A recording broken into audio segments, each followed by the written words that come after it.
From the high desert and the great American Southwest, I bid you all good evening or good morning, wherever you may be across this great land of ours.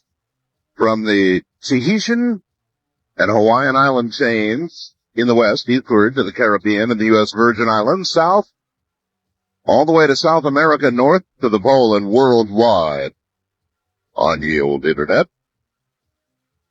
This is Coast to Ghost. That's Ghost to Ghost AM. All right, this is actually a very interesting night. We do it a few times a year now because it is so popular and for a really good reason. All we do all night long is tell ghost stories. Only there's usually not a big laugh at the end because these are real. And that's, there are no guests. Not going to have a guest all night long. You are the only guest that will be here all night long. And the stories, well, they're up to you. But I have found over the months and years now that there is never, ever a shortage of ghost stories. Why are ghosts important? Well, because they answer the big question. They answer the big one, don't they? In other words, if there is life after death, if there is an existence after the physical existence, well then, obviously, a ghost or a demon or whatever's in the night, and it is usually in the night, in the dark, well then that sort of proves all of that, doesn't it? Now, some of this is going to be scary stuff. It always is. So, the standard warning, it is scary. So we're going to invite you, all of you, to pick up the telephone here shortly and tell us your ghost story. And when all of the evidence is amassed of this 5 hours added to all the other 5-hour programs I've done on this subject, to not believe is nearly impossible. Now, last night I got a call that I want to deal with very quickly before we get underway. Maybe I'm just lucky. I don't know. But those of you who listened to the program last night may have heard a caller who said, "Hey, Art, did you see the Democrats' debate?" Which I did not, by the way. I saw the CNN recap of the debate. That was enough. But he said, "Oh, God, Art, you've got to see it, because right in between the two candidates, Gore and Bradley, if you look between them, there's no question about it, there's an evil entity that you can see." And oh my God, there is. Now, this evil entity between the two major political candidates for the Democrat nomination, it's all over the net. It's on all kinds of news groups. It's all over the net today, since that man was on my show last night. Not only can you see it in the still grab of the picture from the debate, which we now have on our website right now, in the night, in the dark. God, it's an eerie picture. It was a Time CNN election 2000 debate, and if you look, and I mean, I kind of joked with the guy, and I said, which way was the entity looking? More toward Gore or more toward Bradley? And he said, right in the middle. And I went, okay, send me a copy. Well, boy, did I get copies.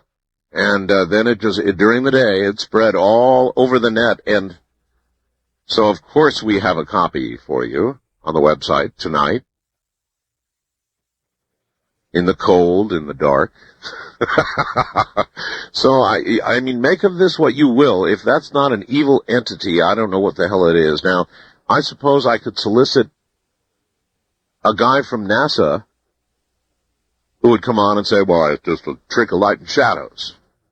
And you can say, I guess, it's just a trick of light and shadows, but I'll tell you what, this trick of light and shadows was seen and can be seen during the video of the event, if you happen to tape it, or during the live event itself, or here in a still photograph.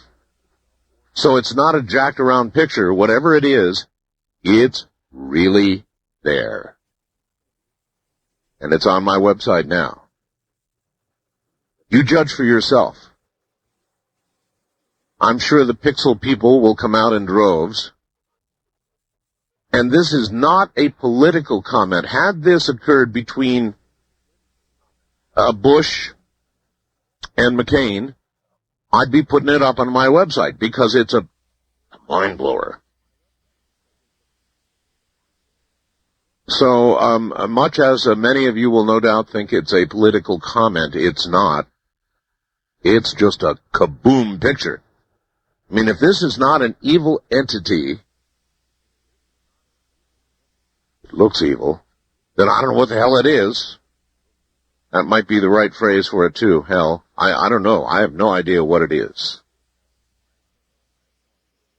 I've got a couple of kind of interesting stories that I want to read you, very short, that have been sent in. And you're welcome to send them in. Now, the really long ones, I just don't have time to read them. But if you want to send a ghost story by email, you can do that. If you want to send a ghost photograph, and here's where the real work comes in for my webmaster. Keith, of course, is with me during the night, in the dark, the cold. And I'm going to tell you, if you have a good ghost photograph, and you have it scanned, or you can scan it, then we will accept and begin to post ghost photographs as we get them during the night tonight. Where to send them, you ask. Answer? Send them to webmaster@artbell.com.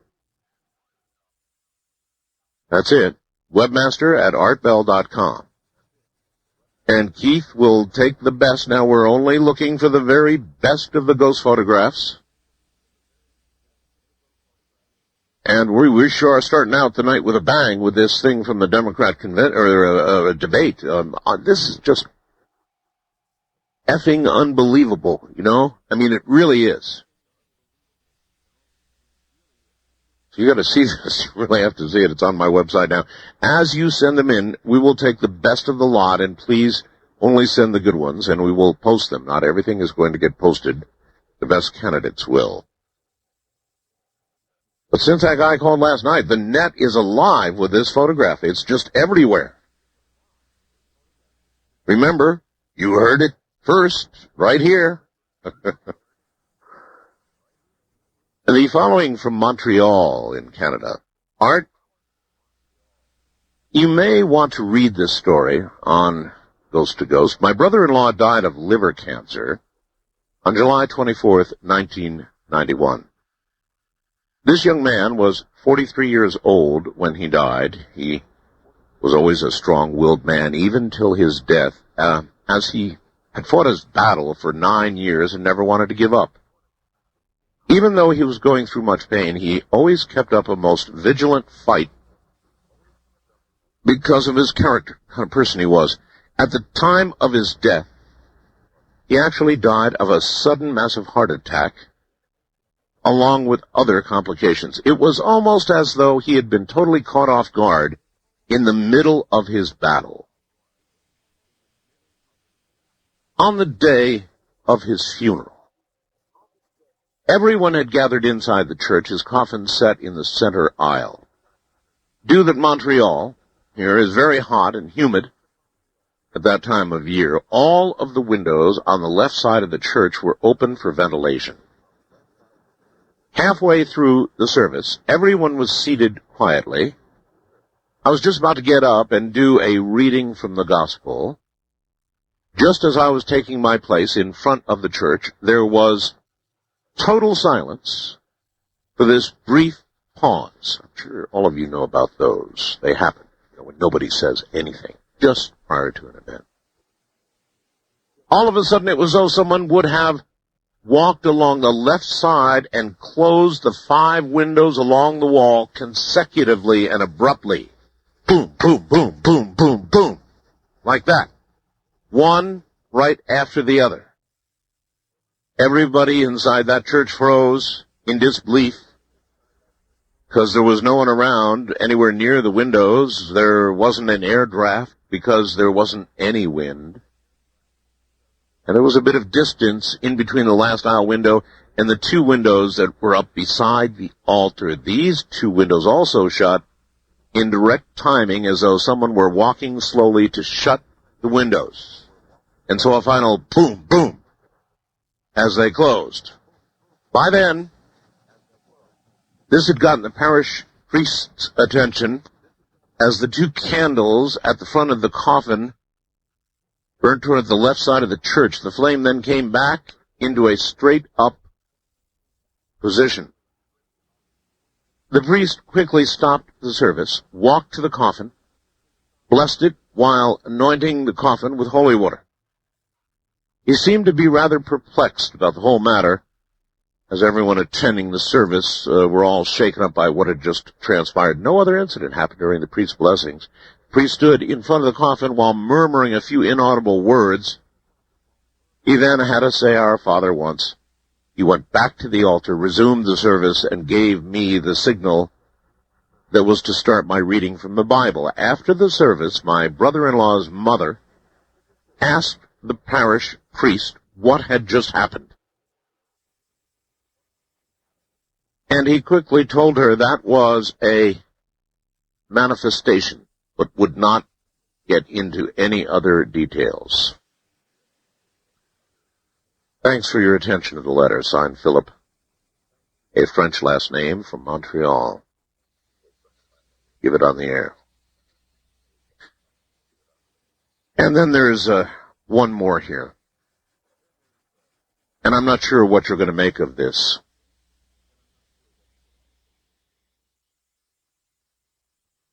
A brief bio.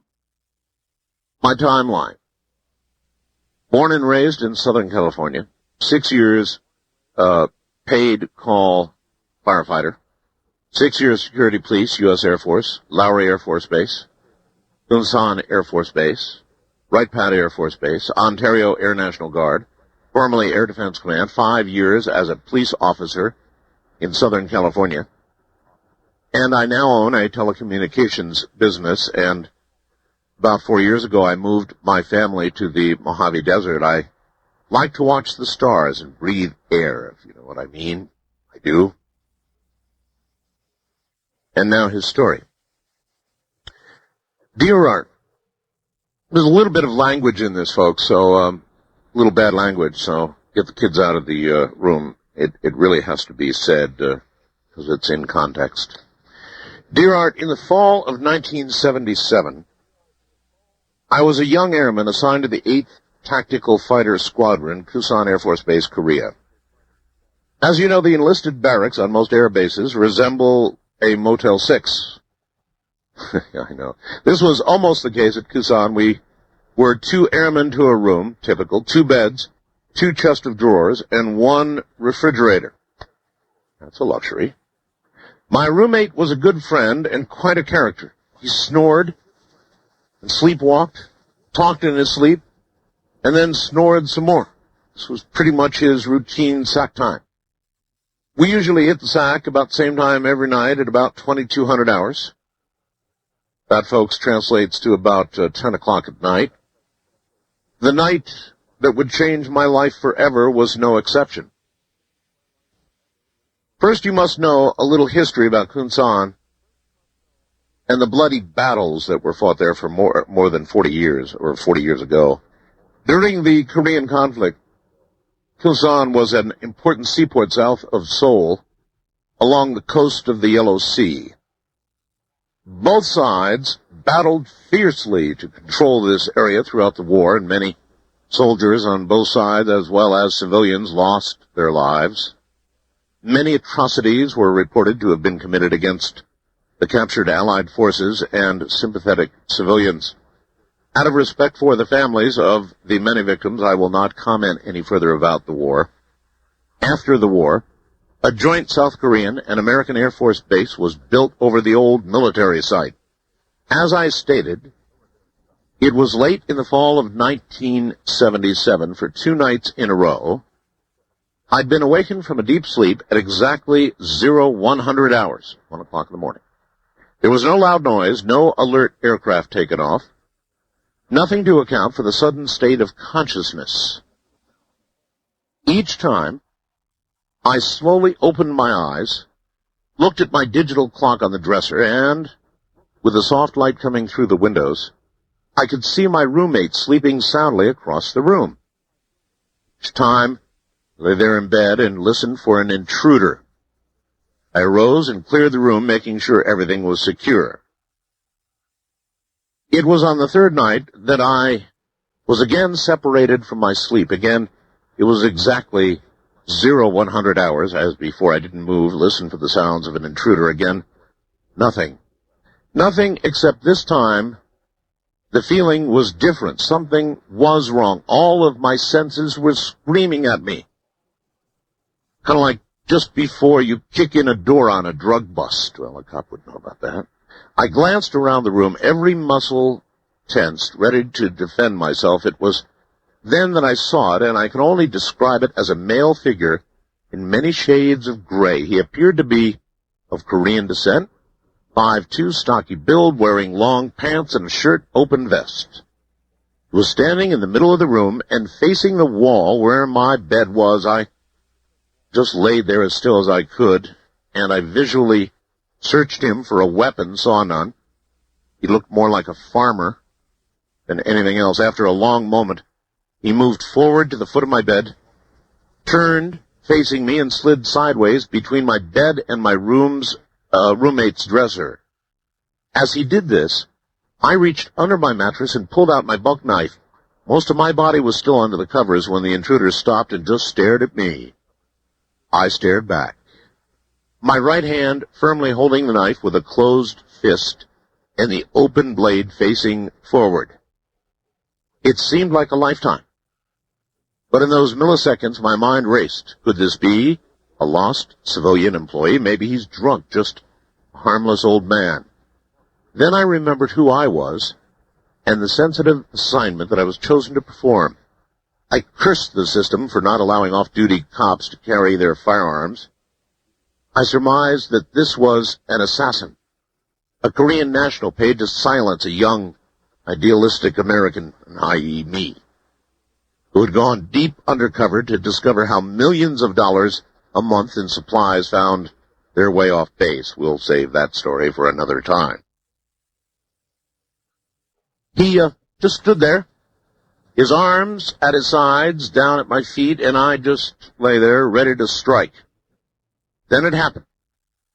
In an instant, the man leaned forward and reached out both of his hands. I responded with every ounce of strength I had, arched my back, and with one fluid movement, I slammed my backside down into the bed and flew forward, bringing my knife up in a tight arc, in a slashing motion across the man's throat. I didn't miss. I couldn't have missed. Why didn't my hand hurt? Where was the blood? I fell back onto my bed and just sat there trying to process what had happened. My knife hand flew right through his neck. It was at that moment that I realized that he was translucent. I was able to eke out a holy asterisk T. My heart was in my throat. I could feel it pounding. As I fell back from my failed attempt, the spirit stood straight up, brought his hands to his sides, leaned forward, and with what I can only describe as a startled look, he cocked his head to the left, just stared at me for about 5 seconds, and then with both hands reached down and touched the blanket that was still covering my feet. I felt the blanket tighten over my toes, and this lasted for about 3 seconds. Then he stood erect, slid out from the foot of my bed, and turned to the left facing the windows and moved forward. Continuing forward, he elevated about 3 feet into the air and vanished without a trace. And for privacy reasons, there's a little more that I'll hold back. What do you think that man saw? So, you get the idea, right? What we're talking about is real. I believe that. And if what we're talking about is real, then it goes a long way toward answering the biggest question of them all, doesn't it? Are we more than just physical beings? This is Coast to Coast AM. All right, what follows is nothing but ghost stories, and they all come from you. If you have a really good story, a really good ghost story, then call me. If you don't, then sit back and listen. And by the way, one more time, the most astounding photograph you may ever see is on my website right now. It occurred during the Democrat debate. Between Bradley, between Gore, there is obviously the image of some kind of evil entity. Or entity. Maybe you're going to say it's not evil. It looks evil, though. Now, this is no Photoshop lash-up. It can be seen on the video. It was seen live. As my caller said last night, it's seen on the video if you've got a video of the debate. And this is simply a grab photo from that. It's all over the net tonight since the man called last night, and we've got it on the website tonight, and it's a blowaway. A total blowaway. You go take a look for yourself, and you tell me what's there. A trick of light and shadows? Well, maybe. Wildcard line, you're on the air. Good morning. Good morning, sir. Thank you so much for taking my call. You bet. Where are you? Grapevine, Texas. My name is Dean, and I just thank you so much for giving a voice to stories like this, because this is really the first time I've ever been able to have ever really told the whole thing, and it started out really when I was 4 years old. And I've kind of, in the sense of had that sixth sense about, thinking I've seen things that maybe be in tricks of light or shadow, like that, and shadow. But yet, as I get older and as I get a clarity now, I see things for what they truly were. And when I was 4 years old, let me just take you back quickly to I was in Key West, Florida, and it was a time where I didn't have a television or even saw a movie until I was 6 years old. So I didn't have that whole environment blemishing my mind. Sure. And I was living in Key West, Florida at the time. It was literally an Ernest Hemingway novel. And when I was 4 years old, I remember walking out the back of my grandfather's house and being literally blinded by the sun. Well, in Key West, Florida, that's nothing, an occurrence or anything like that. But the thing that shocked me so much was the color of the blindness. It was almost like a rainbow effect. Well, as I remember as I was turning one way to just get that out of my vision, I was suddenly then blinded by the sun. And to me, that was such a shock because the first thing I think is I'm, seeing the sun or a rainbow effect. And even as a 4-year-old child, I remember the first thing I remember doing is just automatically reacting by looking to my left, and bam, the sun hits me. I remember then going back to what I saw initially, and it was gone. And it was just until recently that I really have just started to see a real clear picture of what it was. And what do you think it was? I think it's it's literally the sixth sense I think we have is when we're a small child and we're uninhibited by so many of the societies.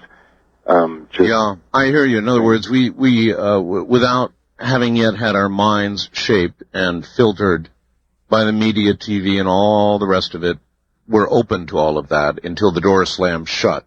Exactly. Mm-hmm. And I tell you what, then after that, it was almost, it was an amazing thing. I went to kindergarten, and I'm sitting there. I can remember sitting in kindergarten on a swing set, and I'm 5 years old, still haven't gone to the TV route yet, in a private kindergarten of all the things. But I'm off in a little corner just swinging away, and I don't hear the bell, right? I'm kind of off in my little world. And I remember suddenly stopping and realizing there's nobody out there, and it's just literally dead silent. It went from like 500 kids to 0, just me. And I can remember the stillness being so just, it was like almost like silence truly has a sound. I remember looking up in the sky, and literally in the same color and the transparency, I am then given almost a short movie on a cloud, and it looks like the back scene of a back alley of like a 1920s scene. And And I remember as a child just being stunned by watching this and thinking, what am I watching? Because it was almost like watching almost like a 1920s back alley of what life was wanted there. And all of a sudden, bam, it was gone. And I was thinking, okay, this was strange. Like some sort of time slip or something. Exactly. It was almost like I'm a very old soul, I believe that, because my family traces back to Ireland and just literally back to the 453. My family tree, I think somebody in Britain right now is working on it. It's so amazing. And I'm a firm believer in old souls. It's like why kids play piano when they're 2 or 3 years old. Why? Because we're just carryovers. Then obviously you're a firm believer in reincarnation. Oh, much so. That's the only way you'd get to be a very old soul. All right, sir. Well, thank you very much. That we come back. It's plausible. The whole reincarnation scenario is utterly plausible. It is as plausible as anything else. And there are many, many good arguments in its favor, and I lean toward it. I embrace very little in life, actually, despite what you hear me talk about here on the air. You'd be quite surprised. I embrace very little as fact, unless I can lay my hands on it, ring it out, know it, feel it, see it. Then it's a fact for me, which makes me a pretty big skeptic, despite what I do here on the air. But reincarnation, I don't know. It makes sense. Doesn't it? East of the Rockies, you're on the air. Good morning. Hi, Art. Hello. Mary Ann from Syracuse, New York. Syracuse. Great to have you. WSYR. Mm-hmm. I live in a house where a lot of strange occurrences have happened. The house has been in our family since 1950. Right. And we had my aunt and her husband owned it. She passed away. We bought it. And my father and mother each passed away in the house. Well, I've had 2 strange occurrences with my telephone. I'll tell you about one of them. It was 1989 in the fall, and I was sitting in my front parlor watching television. It was getting late, and so I turned the television off and laid down on the couch and covered up with a quilt. And I keep a light in my kitchen, which shines into my little dining room and then my parlor. Sure. And I have my phone in my dining room. And I fell asleep.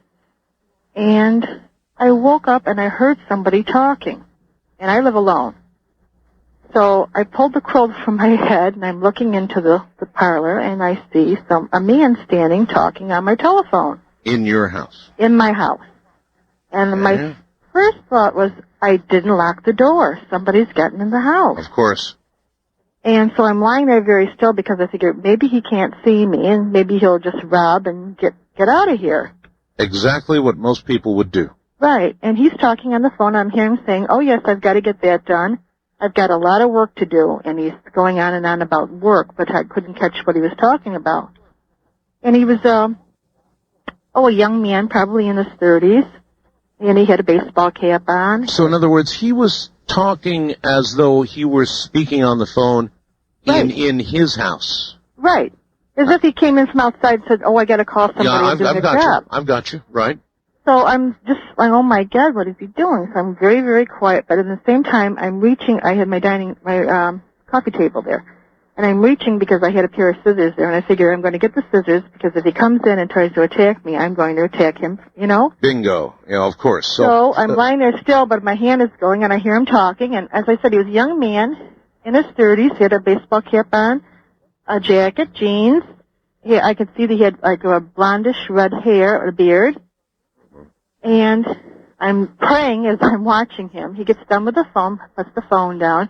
He turns, he walks into the parlor, and I'm thinking, oh, my God, here it comes. He looks at me, smiles, and walks through the wall and disappears. Walks through the wall? Walks through the wall into my driveway. I jump up, look out, and there's nobody there. I came out and touched my phone, and it was warm, as if someone had been talking on the phone. Oh, my. But we've had many strange things. Oh, my. So what do you do after that? I mean, there you are standing there with a phone in your hand, and it's warm, and you've just been through this and seen a guy walk through a wall. So I just sat up for quite a while after that. And we've had many strange occurrences. When I slept in the back room, I used to have something that used to get in bed with me. What? just to get in bed with me. Oh, that's the worst. Now, if there's any sanctuary in the world, we all know it's the bed where you can pull the covers over you. Well, sleeping with sisters, of course, when someone gets up in the night and they're walking back into bed, and you can hear them breathing funny and trying to get back into bed. Yes. And I would wake up and I would see this, and the bed would go down, and something would get into bed with me. There would be a depression in the bed next to you. Yes. And then something would get into bed with me, and I could feel it moving, as if getting cozy. Cozy. And like I said, we've had many strange... May I ask, now here's what I've got to ask. Okay. How do you stop yourself from getting up and screaming bloody murder and running? Which would be what I'd do. I was so scared, I just laid there, and many times I would say to it, you stay on your side, and I'll stay on mine. Really? And that worked? Well, many times it would, my sister also had the same thing happen when she would stay in the back room, and she said something would grab her and get into bed, and I said, yes, it happens to me too. Oh, man. And I remember when you were kids, you drew lines down the middle of the bed, and you said, there's a line. You don't come over on my side. And then another thing I had in my phone, about 2 years ago, I had to go in for tests on my heart. Yes. And I was waiting for the phone call for the doctor to schedule the test. Right. And I didn't have an answering machine at the time. So I had to go out, and I came home, and my phone rang, and the man on the phone said, your appointment is such and such. And I said, yes. He said, when I was called a little while ago, he says, I talked to the gentleman, and he said, God. And I said, gentleman, I said, I'm sorry, sir, I live alone. Yes. He said, no. He said, I talked to the gentleman, and he said he knew that you were going in for a test. He was very worried about you. And he said that he said you would be home soon. You went to the store. And I said, no, you must have me mixed up with somebody else. I live alone. He said, no, the man's name was Frederick, and I assumed he was your father, which was my father's name. So I said to him, sir, you talked to a ghost, because my father died in 1979. And what did he say? He was kind of petrified and said, no, he said, you're kidding me, aren't you? And I said, no. I said, I live alone. My father's name was Frederick, but he died here in the house in 1979. Oh, my.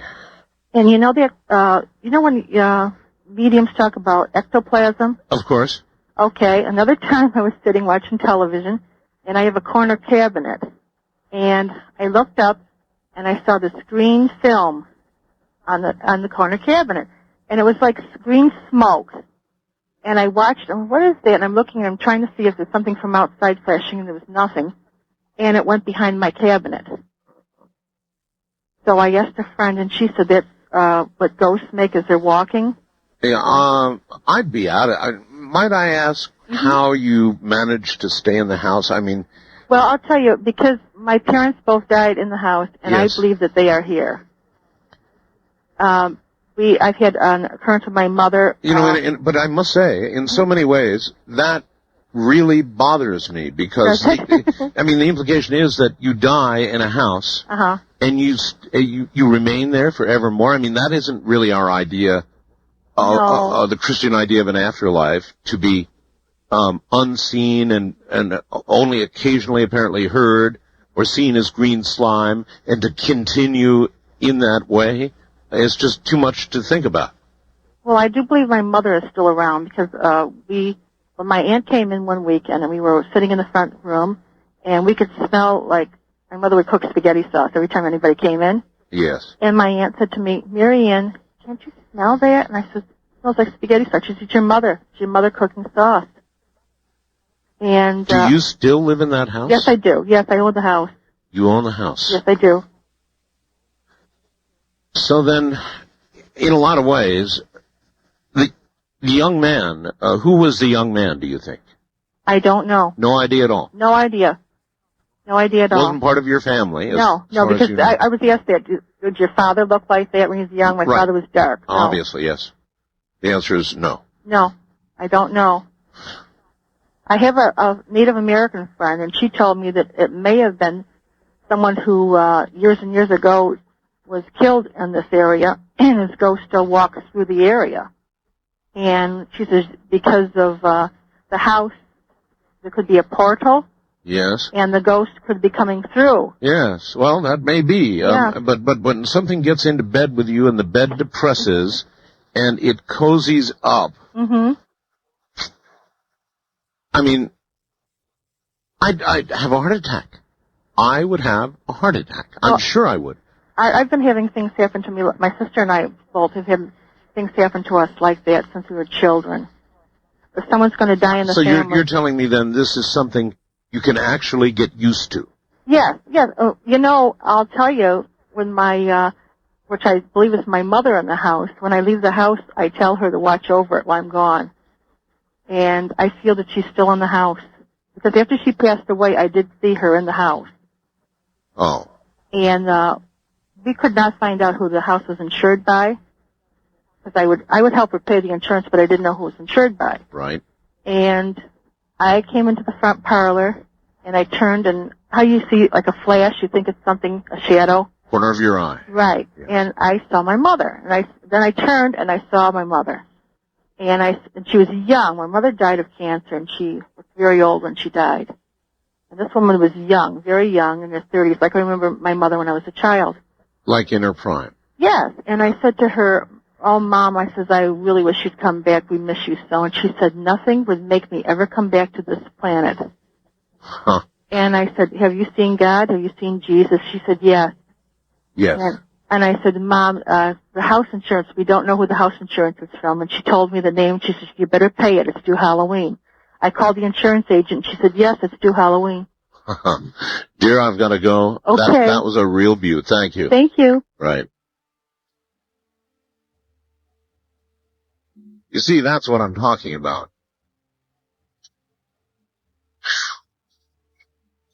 Everything there was all right, pretty much, except the bed part, the depression and the cozying up.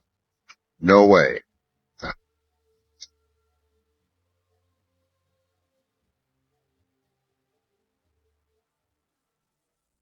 It's actually Ghost to Ghost AM with Art Bell, and that's all we're doing all night long. The stories are from all of you.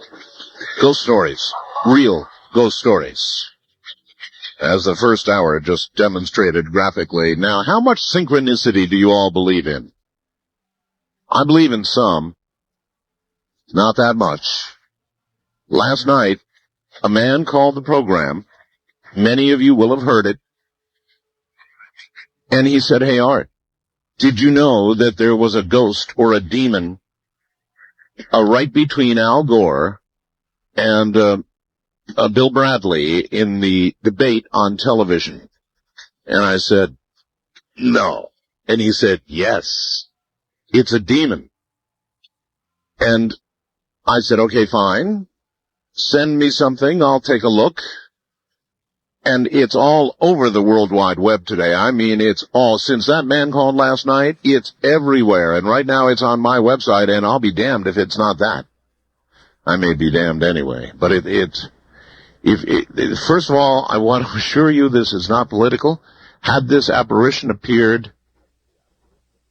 in a McCain-Bush debate, I'd have it up there tonight too, but it didn't. It's in this one.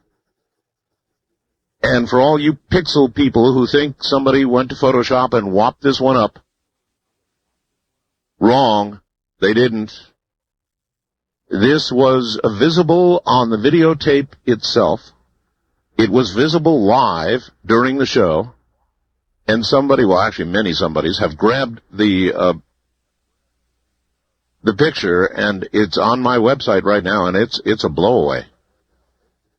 There is something that would appear to be an entity between these two men. I joked with him last night saying, which way was he looking? You know, more toward Bradley or toward Gore?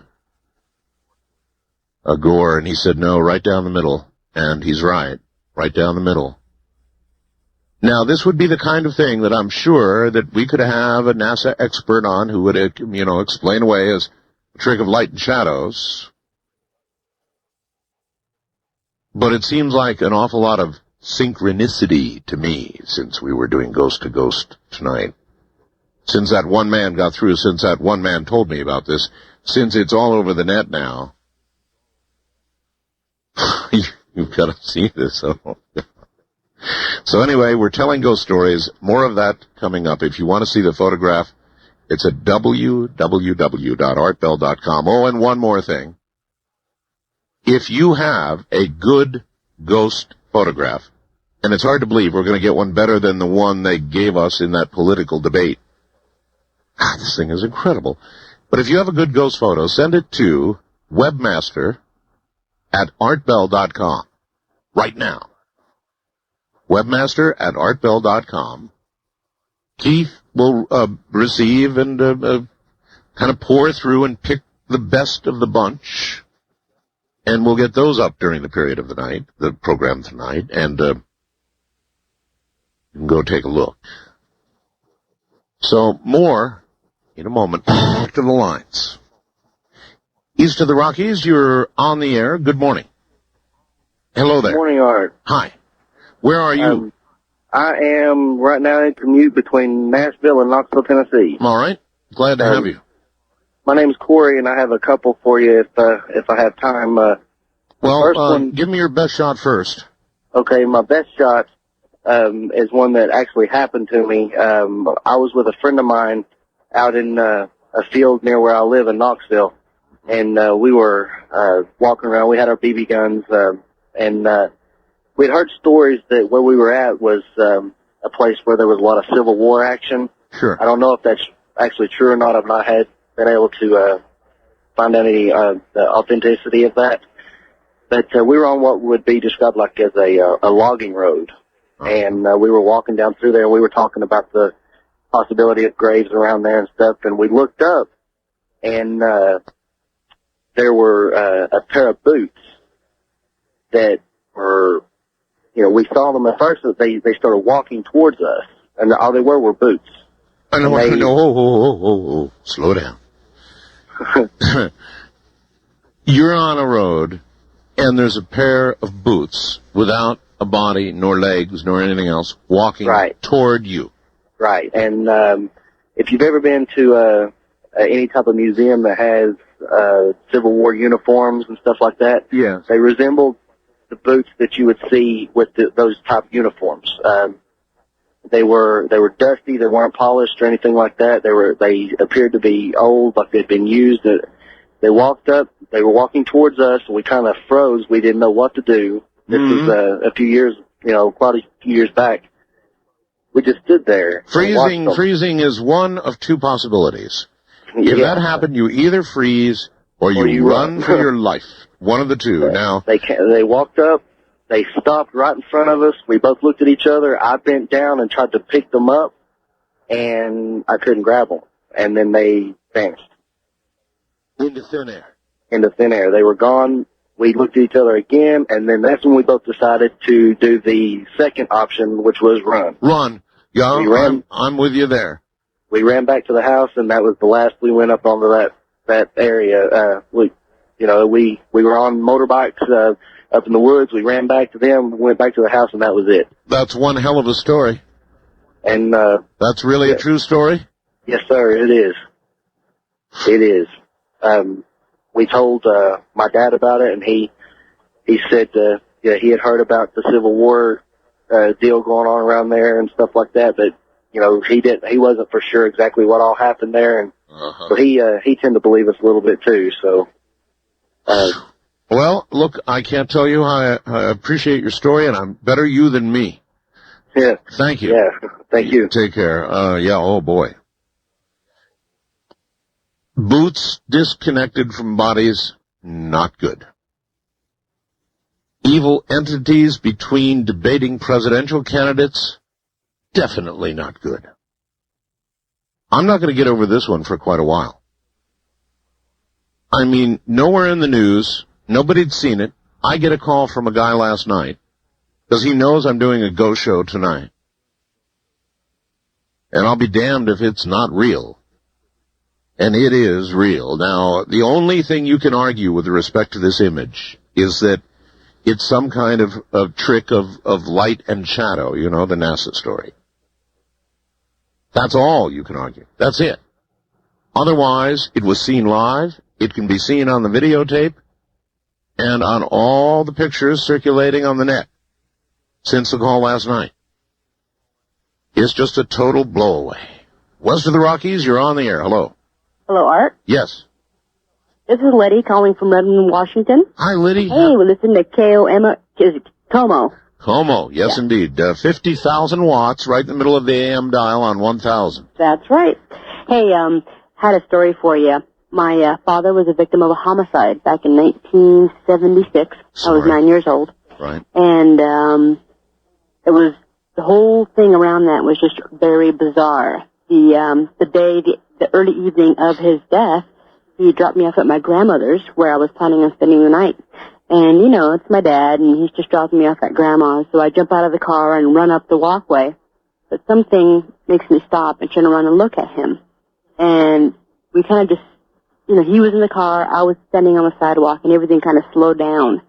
And I knew that, you know, that was probably the last time I was going to see him. But, you know, as a little kid, I just kind of walked away and didn't really think anything of it. As it turns out, I didn't stay at my grandmother's at the last minute. I stayed at my aunt's house. Mm-hmm. And we'd gone to bed, and about 11 o'clock that night, I woke with a start. Just not feeling well, you know, sick to my stomach and everything. And I was uncomfortable, and things was going on. So I get up, and I'm walking through the house by myself, and it's dark. And right as I walk past the phone, it rings. I pick up the phone, and someone says to me, "Your father's been shot." Your father's been shot. Exactly. And click, that was it. I got very sick, you know, I vomited and everything, ran to the bathroom, vomited, woke my aunt up, you know, something's wrong. She's like, what? I said, you know, the phone just rang. Uh-huh. She's like, I didn't hear the phone ring. I said, yes, it did. The phone rang. And, no, you know, you just had a bad dream and go back to sleep. Yeah. No, I can't go to sleep. So I went in and laid on the couch. She went to bed. It says his sister, my father's sister. She went to bed. I'm lying there on the couch, and I know something's wrong. So I get up, and I call my uncle, my mother's brother, right. And I ask him to let my grandmother know that something's happened to my father. And he's the same way. He's like, no, just go, you know, you just had a bad dream. Go back to sleep. Yeah. Go back to sleep. Yeah. So meanwhile, I'm trying to convince people, and I'm getting so upset and so distraught that my aunt starts paying attention to me. Within an hour, my grandmother was over at the house, and a friend of hers had called her to let her know that my father had been in an accident. They didn't know that he'd been shot, that he'd been in some sort of accident. And I'm trying to convince them he's dead. And immediately, of course, you know, they think I'm overreacting. I know he's been shot, he's been dead. And sure enough, right around that same time that I got the phone call, a little bit after 11, is right around the time that he died. And to this day, my uncle knows that I did call him to tell him that my father was dead. But no one else can, you know, confirm the fact that I heard the phone ring, that I picked up the phone. Doesn't matter. Obviously it happened. Did you recognize the voice on the phone? No, I didn't. It was a strange. Yeah, I didn't recognize it as my father. To this day, you know, I've thought about it. I don't know who the person was. And the thing is, no one knew other than my grandmother and that I had gone to spend the night at my aunt's house at the very last minute. So they couldn't have even known you were there? No. You've thought about it, I'm sure, many, many years. Many a year. What do you think? What do you think? To be honest, I don't know. I do not know. My mother and I, obviously years later, we've talked about this, and there were several weird occurrences around that. At the same time that I woke with a start, she woke with a start, and she was maybe 15 miles away. And, you know, just feeling kind of sick to her stomach, knowing something was wrong. All right, you know, as I'm trying to consider the prospect of spirits beyond life, I absolutely understand that a human mind, we have very complex minds, and it may well be that when somebody close to you dies, there's a blast of energy that, and because we hear all these stories of people who literally feel it when somebody close to them dies or know it in some way. But when you add the dimension of a phone ringing and somebody telling you that your father has been shot and is dead, right, then you've crossed the line from what a living human brain can do, in my opinion, or might be able to do if you stretch your imagination, into an entire other area, the kind of area that I've been talking about tonight. Oh, definitely. You know, I totally agree. I mean, as a 9-year-old, you know, I'm open to so many different things, you know, and I don't have all these, you know, preconceived notions of anything. And, and the only one that can back up my story is my uncle, who says that I did call him before anything really happened, but no one so far has, admitted to calling me. No one knew I was there. How old are you now? I'll be 33 in March. I sure appreciate your call. Hey, thanks a lot, Art. Love your show. Thank you. You see, that crosses the boundary, and the boundary, to me, is the ability, the artifact of a living human brain. Call it telepathy, call it whatever you want to call it, but when you add this dimension of the physicality of a phone ringing with a strange voice, telling you something that it would not be possible for you to be told at that time. Well, you decide. Wildcard line, you're on the air. Hello. Hi, Art. Hello. Hi, this is George. Hi, George. How are you? Fine, I'm calling from Oakland. Yes. I got a story that goes, oh, by the way, I'm looking at your website. Yeah, that photo is very frightening. Is that something or what? I mean... You can see the horns. My God. I know. I mean, I just... the guy called me. Did you happen to hear the call last night? No. Oh, you didn't hear Okay, the guy called and said, Art, you're not going to believe this. I know you're doing Ghost to Ghost tomorrow night, and I must be honest with you, I really didn't believe it. I mean, an evil entity between the two Democrat candidates in a debate, something that could be seen live on TV. Wow. I didn't believe it, but... So none of the networks reported this, right? No, are you kidding? Give me a break. Do you honestly think they would report this kind of thing? The only place you're going to hear about that is here. Yeah. Anyway, let me tell you my story. Well, no, wait. We're running short on time. I do want to ask your opinion on something. Sure. If you were walking down a road and you saw a pair of bodiless boots walking toward you, what would you do? I'd run the other way. You'd run the other way. Can you afford to hang on the line through the break? I sure can. No problem. All right, then please do that. So for the guy with the boots, boots, I couldn't resist. Sorry. You keep saying you've got something for me. Something you call love, but confess. You've been a messin' where you shouldn't have been a messin'. And now someone else is getting for your best. These boots are made for you. And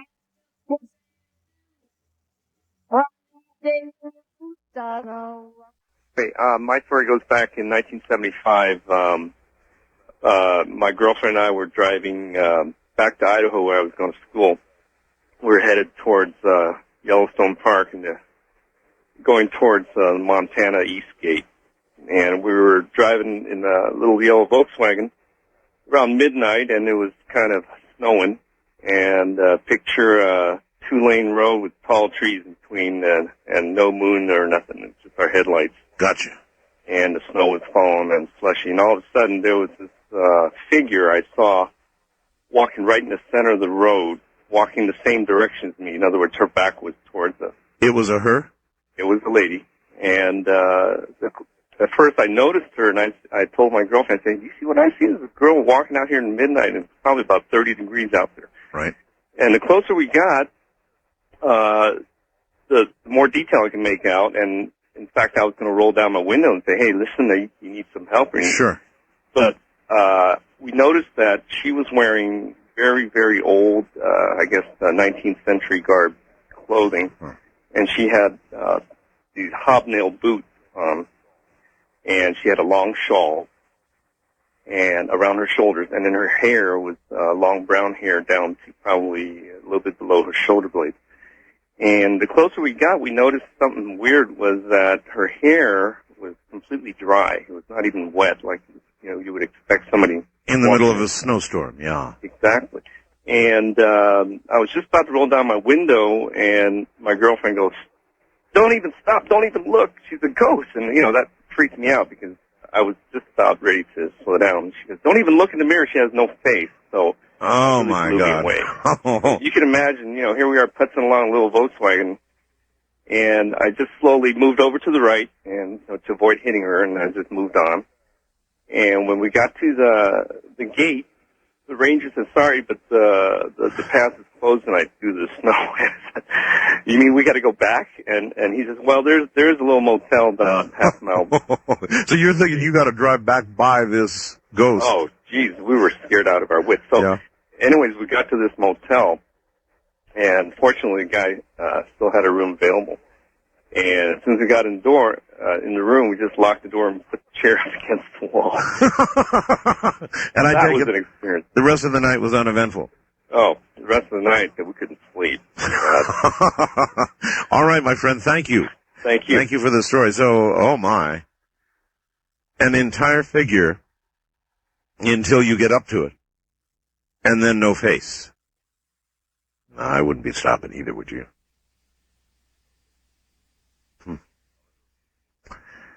Well, a ghost wouldn't be affected by weather conditions, would it? East of the Rockies, you're on the air. Hello. Hello there, Art. How are you? I'm okay. This is Tony in Oklahoma City. Yes, sir. I got a couple of pretty weird ones. Well, give me your best shot.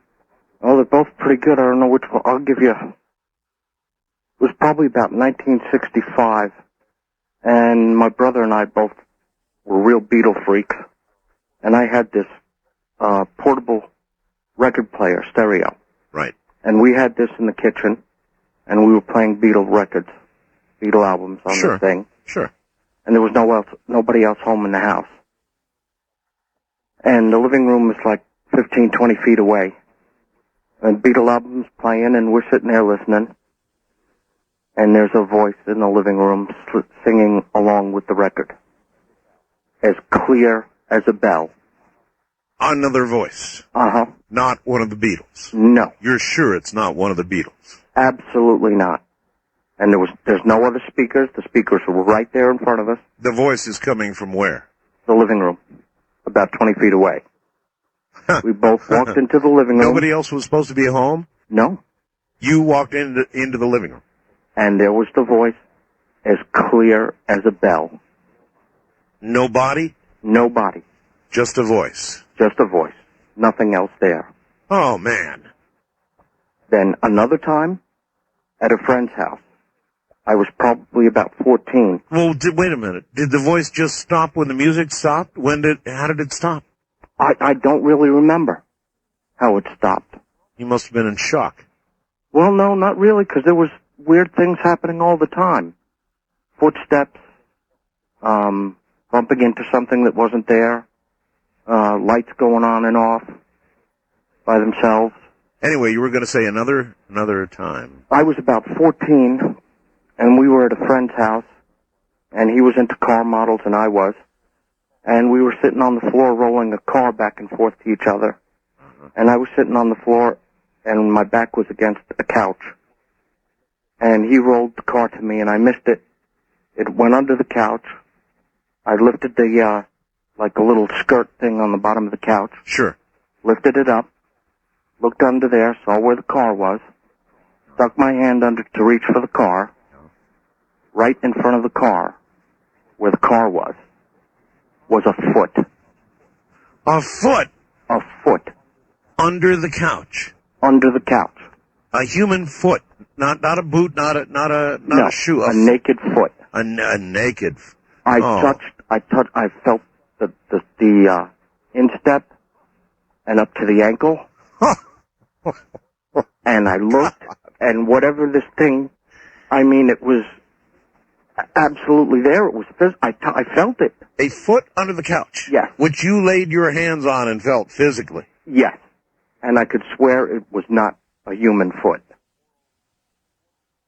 Well, what kind of foot was it? I don't know. It felt cold. And kind of like leathery or something. Oh, my God. Well. And I jumped and ran out of the house. Oh, at least. At least. From the high desert and the great American Southwest, I bid you all good evening and or good morning wherever you may be across this great land of ours. Coming up tonight, Ghost to Ghost AM. Nothing but ghost stories all night long, with the exception of what we're going to do here in a moment. because there is news from Peter Davenport at the National UFO Reporting Center in Seattle, Washington. So we will do that, and then we will proceed with the balance of the night in nothing but ghost stories. As promised, by popular request, one more night of Ghost to Ghost. So that's all directly ahead. Don't move. Well, all right. Here he comes one more time with me, Peter Davenport, who runs the National UFO Reporting Center in Seattle, Washington, takes hotline calls when stuff is happening like now, and takes online reports when it's happened, a little while ago. Or in the future. Here's Peter Davenport. Peter. Good evening, Art. Good evening. Always, good evening. It's great to be here tonight. Before the program, I was sort of mentally scrolling through the many, many programs we've done together. I think we've done quite a number of really interesting programs. Been a few. We certainly have, and tonight's program, I think, will be no exception. We're running short of time, or we don't have a lot of time tonight. I don't want to keep those ghosts waiting at the bottom of the hour. So what I would like to do is give a short preface. We've got two guests who are standing by, I know, and I'm anxious to hear them tell in their own words what they saw over Clearfield, Utah. That's just south of Ogden, just north of Salt Lake City, and just east of the Great Salt Lake. This was Thursday night, last week, the 20th of April, year 2000. They saw something that is astonishing. And part of the reason I thought I would like to feature this case and sort of close out a long string on Coast to Coast with this one is because we have heard this type of story before. We have time tonight, of course, to do only one story, but we have heard this type of report recently on several occasions, and our guests tell it so well that I thought... two witnesses, Peter, are always good. Yes, they are. To the same event. These are good witnesses, and I will leave it to our audience to judge for themselves the merits, the qualifications of our two guests tonight. With that being said, let me just add that they saw not one object, they saw 5 clusters of objects, reportedly, streak over their heads, going almost from horizon to horizon in a matter of a few seconds. This, by any measure at all, is unusual. And they saw 5 of them in rapid sequence. The next night, we don't have time to deal with this report, but the next night, something similar was seen over Green Bay, Wisconsin. So, with that, Art, why don't we just go to our two guests? Okay, we have Debbie and we have Jen, and first we have Debbie. Debbie, hello. Hello, Art. Hi. Welcome to the show. Well, thank you. So you're up in Utah? Yes, I am. All right, Deb, what did you see? Well, I had been at my friend Jen's house watching a movie, and it was time to go home. And we walked out of her condo into the parking lot, and as soon as we stepped outside, we could see what we thought was a flock of geese flying overhead. Mm-hmm. And Jen pointed at them and said, "Oh, look, some geese." And when we looked at them for a few seconds, we realized it was dark outside, the moon was not up, and geese do not glow. Well, maybe we better have both of you in here at the same time. Jennifer, is that roughly what you said? Yes, I pictured them as being illuminated geese. Illuminated geese? Yes, and they were just directly above our heads, flying in a V shape, a chevron shape. Right. And so we didn't have a lot of time to comment. When you say illuminated geese, when you really looked at them, this is for both of you, was there finally any question that these were or were not geese? Oh, there was no question at all. Within the matter of a second or two, we knew they were not geese, and they were traveling so fast and just staying in such a tight formation, and there were 7 lights. What about jet planes? No, there were actually planes in the sky that we could see flying, and we've seen a lot of jets, and this was just too fast, and there was no noise. No noise? No noise. How about contrails? No. Contrails. These were very distinct lights. You could tell, we could count them. There were separate lights. Right. And we watched them as they traveled, across the sky, and watched them go out of sight. How much of a shape could you finally discern as opposed to a goose? That was kind of hard because we could see the light very distinctly, and it was almost like there were independent lights. Okay. But at the same time, we kept looking to see what they were attached to, but we couldn't see anything. But they just gave the impression. Okay, roughly what time was this again, local time there? 9:30 in the evening. 9:30. All right. So it was already obviously dark. Oh, yes. Yeah, and the moon had not come up yet. All right. There was about a 15-second interval as they went from, it was primarily south to north before the second group came. A second group? Yes. And we saw them about 35 degrees off of the horizon. And they came about an 80-degree angle from where we were standing. And we spent the time analyzing searchlights, as Debbie said, geese. We tried to compare them with the airplanes flying in the area, she said, to eliminate that, and watch them just actually cruise above our heads. I know it's almost impossible to estimate, but if you had to guess, how high up were they compared to the jet planes that were flying? They seemed to me, I perceived them as being lower. As lower? Yeah. I did too. Yeah, they seemed to be really quite a bit lower. That's why I think they too impressed us as being more like geese, like the height geese would fly. Oh, okay, I've got you, sure. Yeah.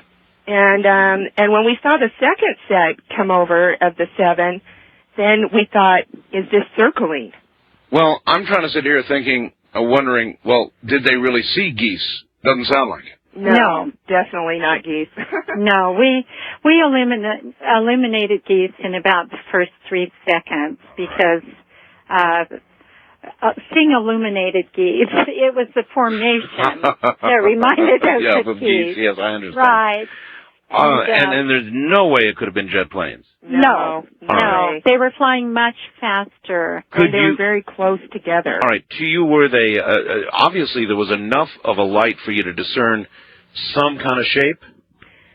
Well, there were 7 lights in the V shape, 3 on each side, 1 in the front.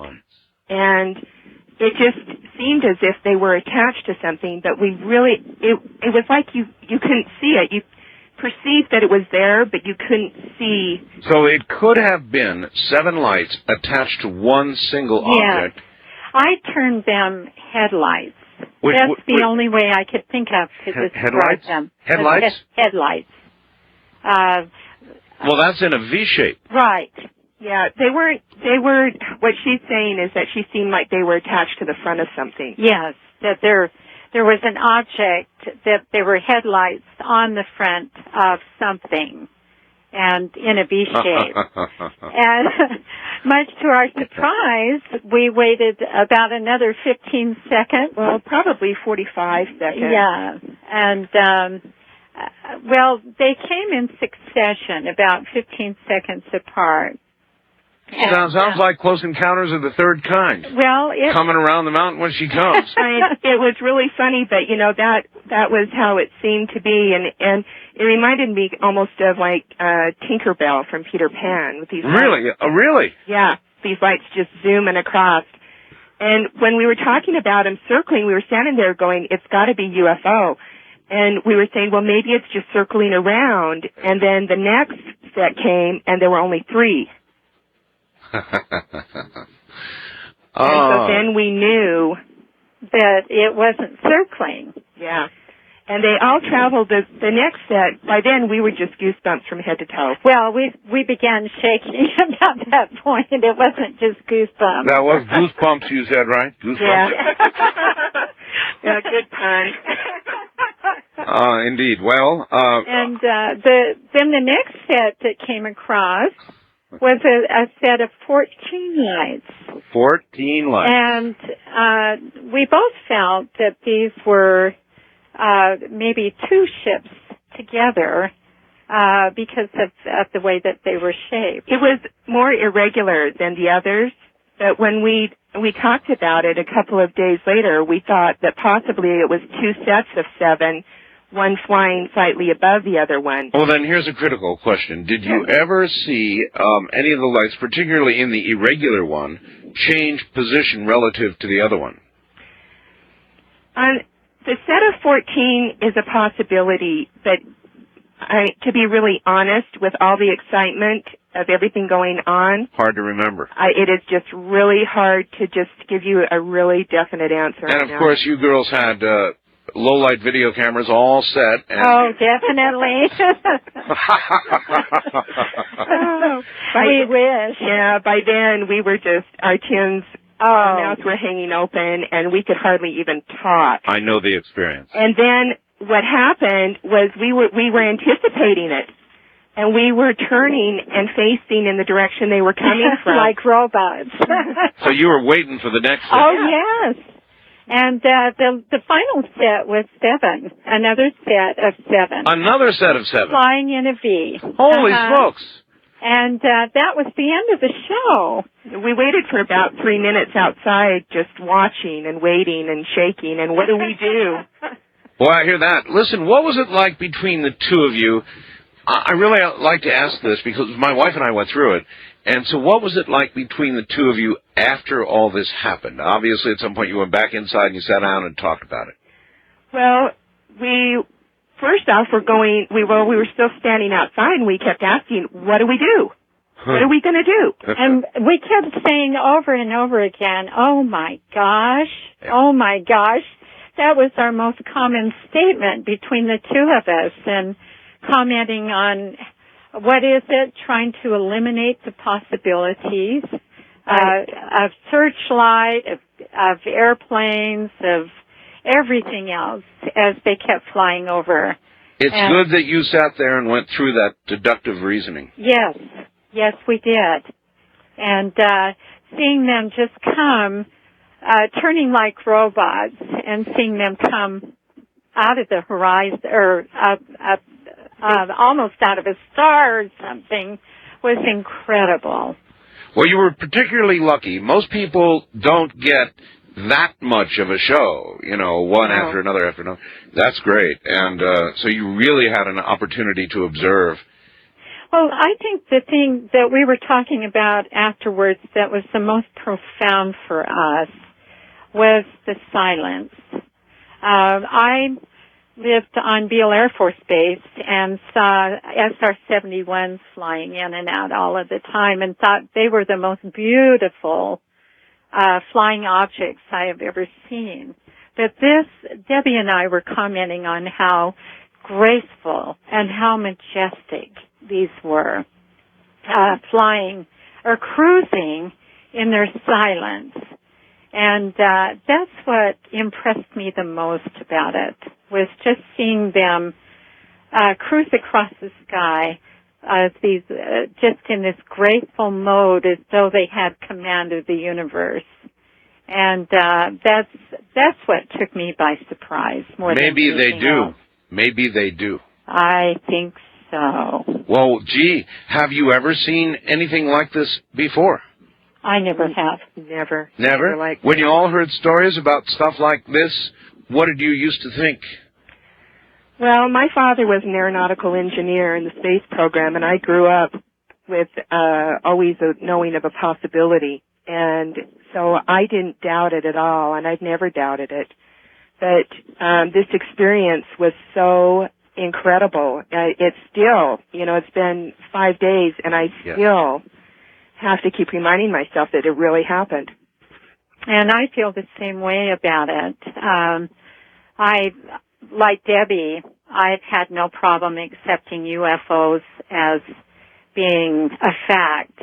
And for the last umpteen years, every trip I've taken at night, I've spent scanning the skies. And that's why when I stepped out of my condo and looked up, it was so natural for me to do that. And there it was. You'd scan as you would. This was your first. This was my first. I have never seen a UFO. Well, and coming back here tonight to be on the phone was just so strange. I haven't been back since the sighting, and standing in the parking lot and looking up. Yes.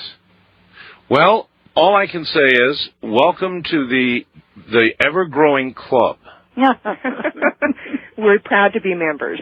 We sure are. Debbie, Jen, thank you both so much, and you've had an experience that you will not forget for as long as you live. Never. True. Good night. Thank you, Art. Thank you. Yes, you bet. Good night, you two. Great report. Thank you. There it is, Peter. Wow. I thought our audience would like to hear us close off with that case, Art. It was dramatic. 5 groups of light streaking overhead. One thing they didn't emphasize is they went almost from horizon to horizon in 5 to 10 seconds estimated time. I'm going to be talking about this case and many others like it up in Vancouver, BC on the 6th of May, just about a week and a half from now at the planetarium up there. Oh, really? Also going to be showing that incredible videotape of the fireball going over Ontario after we did that program with Amy Hebert out of Texas. Oh, what an incredible hunk of video. Oh, I think it's the most dramatic video we have in our possession here at the National UFO Reporting Center. I'm going to be showing that and talking about many other cases. I think people will enjoy it. I hope they'll come and join us and see what we have. Okay, where and when again, please? It's going to be at the Planetarium in Vancouver, BC, 7:30 p.m. on Saturday, the 6th of May, just about a week and a half from now, sponsored by the UFO BC group up there. And I'm looking forward to it tremendously. I think it's going to be a good program. But we have a lot of cases. What we've touched on, just a general statement, Art. Despite the many, many programs we've done, I think I've probably presented less than 1% or a fraction thereof of all the material we have up here. And where is the press? Where is our government? All the people like Debbie and Jen. So many hundreds, thousands, even millions of people who have seen these things. Peter, what can I say? After all the years, my friend, thank you so very much. It has been fun. Thank God for Coast to Coast and Art Bell. That's all I can say. Good night, It's been Peter. a great run. Good night. Good night, my friend. There you have it. 2 new initiates. All right, Ghost to Ghost is coming up next. Ghost stories only. All right, just a couple of things before we begin. One, I just took a webcam photograph of my wild cat, Comet. I have a wild cat. When I tell you that this cat is wild, I'm telling you this cat is as wild as any creature, large cat, you would encounter in an unexpected way on a mountain or maybe on the flats in Africa. I mean, this is a wild cat, folks, and if you look carefully at the picture on the webcam right now, there is no mistaking the wildness of the eyes. You can see what this cat is. It has become our friend, but to the rest of the world, it will always be a wild cat. And if you look carefully at it right now, you will see that wildness in those eyes. It's on my webcam. Now, I've got one thing I would like to read before we begin. This is I love stuff from a cop. I get a lot of ghost stories from cops. Policemen. By the way, I love cops on TV. We watch cops all the time. But here's a fax from a cop out there that I thought you should hear. Art, I would like to have called in tonight, but I'm working the street. Your programs have been entertaining and enlightening over the years. I'm a police officer in Salina, Kansas. A few years back, I was on routine patrol, driving through the new construction area along the west side of the old Smoky River bed. It was a little foggy, and I took a newly constructed street. The street curves along an old bend in the river past an old homestead. The farm buildings are now long gone, but the evidence of the elevated construction site is still there. I was rounding the curve, and noticed an old dog first, an old, tired-looking bloodhound. Then I saw the figure with a feed sickle, the type with the wooden handle and the curved blade. He was wearing an old bib overalls and a straw hat, tired old boots, a work shirt with sleeves cut out. It's cop for you, boy. They'll get that description right down. They were walking the opposite direction of the patrol unit. I was not real anxious to make contact with this individual because he looked angry. But due to thefts in the area, I made the U-turn in the grass and was back in a few seconds. Both he and the dog were gone. I got out, walked around, over the riverbank, no sign of them, no footprints, nothing. Now, I've worked this shift for 7 years. Nothing like this before. I've been in law enforcement for over 15 years, and I sure would like to know the truth behind this story. As a child in the city, we used to walk through that old homestead. There were the remains of an old 2-story house and a barn that was falling down. Many kids in the area refused to go down there, stating the grounds were haunted. It never slowed me down a bit. It was just another interesting piece of dying history. But now, I wonder. That's from Glenn. Good morning, Glenn. There's your story. All right, here we go. Once again, I'm requesting of the audience, no great goodbyes tonight, just ghost stories. That's what we're here for. That's what you're going to get. And if you are one who doubts that something survives when the human body gives out, then you'll be wanting to listen throughout the night tonight. It'll help you. First time caller line, you're on Ghost to Ghost AM. Good morning. Hello, Art. Hi there. This is Marshall. I'm at Ground Zero, Bellevue, Nebraska. All right, Marshall, you are going. Oh, Bellevue, huh? You're going to have to. That's the one they destroyed, right? No, not yet. You're in a movie, I meant. Listen, you're going to have to speak up good and loud for me. You're not too loud, Marshall. So this a little better? It's better, sir. Okay. This happened over a period of, I'd say, 15 years. About 22 years ago, me and my wife got married, and we bought this place from my dad. It had 4 rental properties on it, okay? All right. Okay, then we had our first... You mean four individual houses or something? No, 2 houses. One had 1 apartment, and the other house, big house, had 3 apartments in it. Gotcha. So we took the basement and the top middle floor and rented the top and the back. Gotcha. Okay. So we had our firstborn about a year later. Then we had another son about another year later. Mm-hmm. So when they were about 5 or 6, they said, "Daddy, we can't sleep at night." They said, "Why?" I said, "There's an old man with a hat on, and he keeps looking through the window at us." Oh, really? Saying, "Oh boy, we got a peeking Tom." So you believe them? Oh yeah, I would believe them. But the only problem is the window's about 20 foot off the ground. That is a problem. So I'm saying these kids, I don't think they're lying to me or nothing. So, and all through this time we had like the train tracks was right behind my house, about 150 yards. Yes, sir. And we get these big heavy grain trains, and they shake the whole house, and we'd get glasses falling out of the cupboards and stuff because they were old cupboards and everything like that, So we didn't pay it much attention.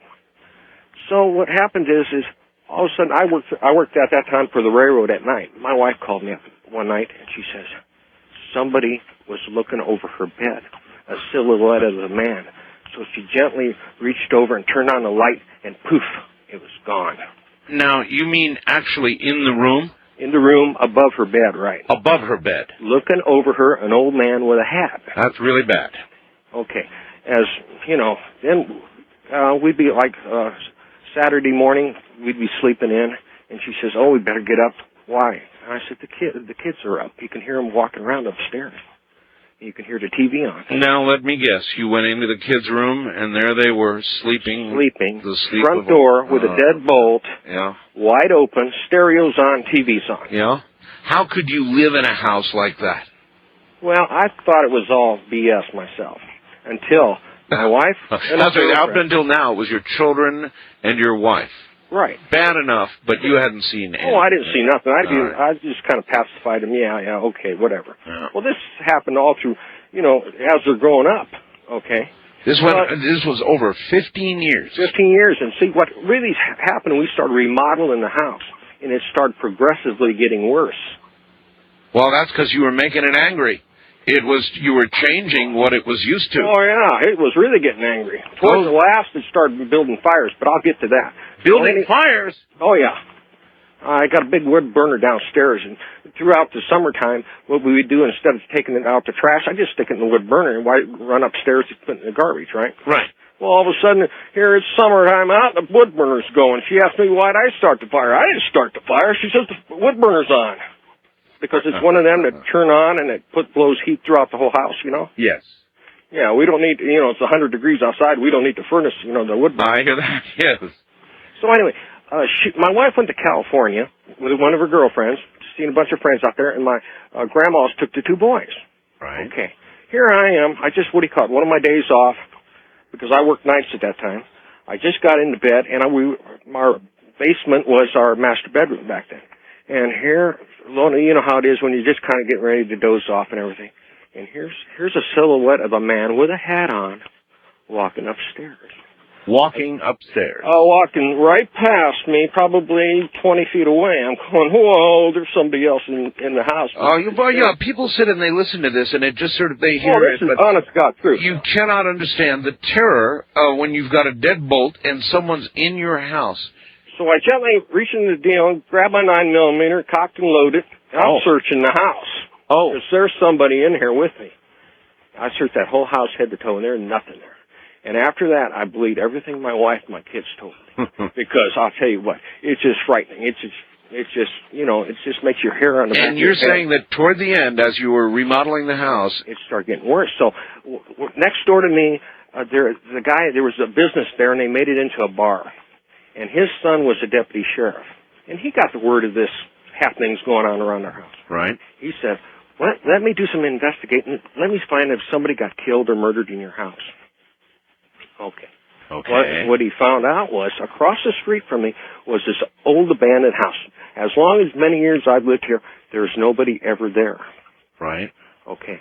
And the guy that lived there at that time walked across the street and got hit by a semi and killed instantly. And his buddy lived here. This is probably 30, 40 years before I lived here. So you believe that house... Well, no, it's getting a little interesting after this. I also have an auto repair business here at my house. Yes. So what I do on the side. Well, anyway, one of my clients, she says, I got to talk to her about it. She says, my uncle lived across the street. Okay? Yes. She says, yeah, he was the one that got killed out in the street. I says, oh, yeah? She says, next time I come down, I'll bring a photograph of him. Oh, boy. Okay. I knew his last name and everything after this. So here she brings his photograph to me. And here's this old man with this Dick Tracy hat. Just exactly what we've been seeing. So what I ended up doing is I just held the picture to my wife. You know this guy? And she freaked out. She said, that's the guy. And the children? Oh, they didn't really say too much about it. They'd seen the photograph, but the hat, it was like a Dick Tracy hat. That's what they recognized, the hat part. Well, that's a very disturbing story. So here's where it really gets interesting. More? There's more? Oh, yeah. How we got rid of the ghost is because the house across the street was so in disrepair. Nobody lived in there for 10 or 15 years, and before that, when I was a kid, it was still there. We ended up getting out after the city, and the city finally tore the house down. Tore it down. Then after the house was torn down, that was the end of the problems. Huh. All right, well, listen, bless your heart for telling that story. I say again, that's a very disturbing story. Because in trying to determine what a ghost is, whether it's some sort of endless remnant of a soul that has left, or it's actually the continued consciousness of a person who has passed away, There's really a big difference between the two. As you listen to these stories, there can be no doubt, and there will be no doubt if you continue to listen. The disturbing, edgy part of all this is imagining yourself as a soul, as a spirit, suddenly dead, but not gone. Still here, with attachment to something like a house, or an apartment, or a car, whatever it would be. Your soul, in essence, everything that you are, trapped in this physical place. That's why I think that kind of story is so disturbing, because it makes one lean toward the local haunting aspect, the consciousness trapped, the spirit trapped. And that's a pretty damn frightening thought when you think it over. Wildcard line, you're on the air. Hi. Hi, Art. This is the Flatiron Arts Building in Chicago, Wicker Park neighborhood. Well, how are you? Oh, we're wonderful. We're wonderful. But we have two ghosts. But they're not, mind you, they're not frightening. And we believe here that these apparitions have traveled with our artists. We'll tell you two stories. One about an artist from Holland who is now here, and he brought his ghost with him. Really? Yes. One night he's working, as most artists do, at night. They do their creative best when it's the dark. You bet. And the ghost reappeared, and he hadn't seen this ghost for several years when he was in Holland. That's Amsterdam, Holland. Right. And it frightened him. He called me in the morning, and I said, well, hold on a second. We're not going to get rid of this ghost this way. Let's make him our friend. I said, paint him. So several nights later, the ghost reappeared. Do what? Paint him? Paint him on a canvas. Okay. He painted him on the canvas. The ghost has not bothered him except from time to time, but not on a frightening basis. Maybe it liked the painting. We're listening. Now, if that had been an unflattering painting, your artist friend could be mush by now. You're absolutely right. We hadn't thought about it. Now, mind you, this building was created in 1913, and it is in the neighborhood that was frequented by Nelson Algren, and it has its ups and its downs, and so on. It's much like Paris was in 1925. Yes. We now have another artist who is from Japan. This is a young woman who attends the Art Institute of Chicago. Gotcha. And she is a Japanese citizen, although fluent in both languages. She has been followed by a ghost from her family farm in northern Japan. Now, that's quite a trip. Yes, it is. And we believe that not only ghosts inhabit a building, a neighborhood, but they follow the karma of the artists. And remember, you being a broadcaster, and we have performing artists, there's a sensitive nature to the artist. Oh, we're all crazy. Happily crazy. So and we don't, by the way, permit any lawyers or doctors in this building. Well, there's some points for you. Yes. Right away. So we, from the All Artist Building, wish you and all your 15 million listeners good luck. Thank you very much, and I really particularly appreciate the story about the artist who painted. Don't need to be unfriendly. Who painted the ghost, and apparently the ghost did like the painting. But yes. Again, and we encourage the apparitions. We encourage people from the other world. I wonder if that's a good thing. Haven't you ever wondered whether in doing so you're trapping whoever it is? No, we hadn't. In the earthly plane? We thought that we would give these wandering spirits a home and make them our friends. Well, good luck to you, but listen, you be careful. We shall. All right. Thank you so much. That's the first one I've heard of an artist painting a ghost. I mean, you have to be real careful with every brush you take. You'd have to be very careful, wouldn't you? We'll be right back.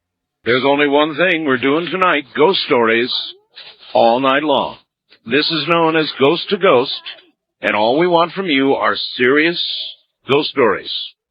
That's what we've been getting, and that's what we're going to proceed with. Listen to this very briefly. The city of Achan, and I'm sure I'm mispronouncing that, that's A-C-H-A-N, formerly one of Germany's perimeter cities, was reduced to a pile of rubble by Allied forces during World War II. Our unit, the U.S. Army 303rd Medium Maintenance Company, happened to be passing through the city in 1945. The war was still underway, and as expected, the atmosphere was very hostile. Looking for a place of comparative safety to bunk down, we located 2 intact adjoining rooms in what had previously been an apartment complex. The only object of interest in these rooms was a grandfather clock, which was not running. Unable to resist a challenge of this type, we managed to make the clock operative. As the rooms were small, we decided that 6 GIs sleep in each room. Sleep we did, until the clock struck 2 a.m. Now, I don't know what woke me, perhaps that clock. Within seconds, the wailing began, the most unearthly sound that I've ever heard. The wailing continued for approximately 8 to 10 minutes and then abruptly stopped. Silence prevailed, except the ticking of the clock. I positioned my rifle barrel in the direction of the door and held that position, anticipating the arrival of the sergeant of the guard. He was scheduled to wake up the relief guard at 4 a.m. Upon opening of the door and directing his flashlight into the room, he was greeted by 6 gun barrels pointing in his direction. He checked the second room and found the same condition existed. All the occupants were awake and heard the wailing. Neither the guard on duty nor anyone outside those 2 rooms heard the wailing. It was never determined what the source of the wailing was, but it was determined prudent to sleep elsewhere. All the way from World War II. We'll be right back. All right, here we go. We continue now with Ghost to Ghost AM west of the Rockies. You are on the air. Good morning. Yeah, this is Steve in San Francisco. Hello, Steve. How are you? Oh, pretty good. Yeah, I got a ghost story. I got to kind of set the stage for it a little bit. But I bought this turn-of-the-century house that was kind of run down. Actually, it was owned by an old man, and never used to see him. Everything used to be closed up, and my wife really liked the house, and so... Is this in San Francisco? It's just outside. All right. And so anyway, we saw somebody going up, or she did, going up to the house, and he, was dressed in a suit, looked like a real estate agent. So she caught him, and he goes, "Yeah, the guy's going to sell the house." So we ended up making an offer, and we bought the house. And we kept noticing it was really run down, had old wiring in it, and wasn't many lights. So it was really kind of a dark house anyway. And we used to feel like somebody was, following us. And you'd turn around and you'd get like a glimpse of something, moving real quick away, but you never really saw it. So corner of the eye kind of deal? Yeah, kind of the corner of the eye, kind of a shadow that would just kind of disappear. Something you couldn't quite lay your eyes on, but was at the peripheral vision right. point. It always seemed to move faster than you could move, I'm with you. And so we kept noticing, like the wife would set her necklace down, and she'd come in and go, "Well, where's my necklace?" And we'd look around, couldn't find it. We'd look everywhere. And then maybe 2 days later, it'd be laying right on the dresser where she left it. But we'd look there, and it wasn't there. Nobody in the house but yourself and your wife? Well, we had kids, but, we'd ask them, and they wouldn't know, and most likely they weren't touching, because we'd check in their room, and there was nothing ever there. It just... So it would disappear and reappear? And reappear. So I did some research on it, and the guy that built the house died of a brain hemorrhage about 3 years after he purchased the property. And from what the neighbors said, he was building it himself, and it was never really completed. So they never lived in there. Boy, here we go again. And then it was purchased from that family by a madam. A madam? Yeah, she used it for her own house to entertain the sheriff and the mayor and that kind of people. Old San Francisco. And so, you know. And by the way, I'll bet not much has changed. Yeah, and it was up on a hill so she could see the ships come in. And that way she would know when it was time to go back to the home and make sure the girls were up and ready for I understand. Here come the sailors. Yeah. So, you know, it had kind of an interesting history, and then actually we bought it from kind of an adopted child of hers. So we never did really get the story. It seemed like there was something strange that went on in that family, and I figured the guy we bought it from was probably one of her workers' pregnancies that she just adopted to take, you know, care of her.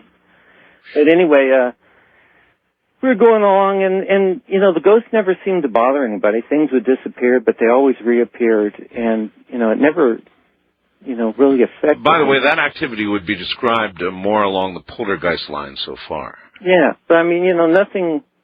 I mean, once in a while you'd hear something kind of drop or whatever, or, you know, but nothing. I mean, there was no physical. You know, we had little kids, so yes. You know, didn't get too worried.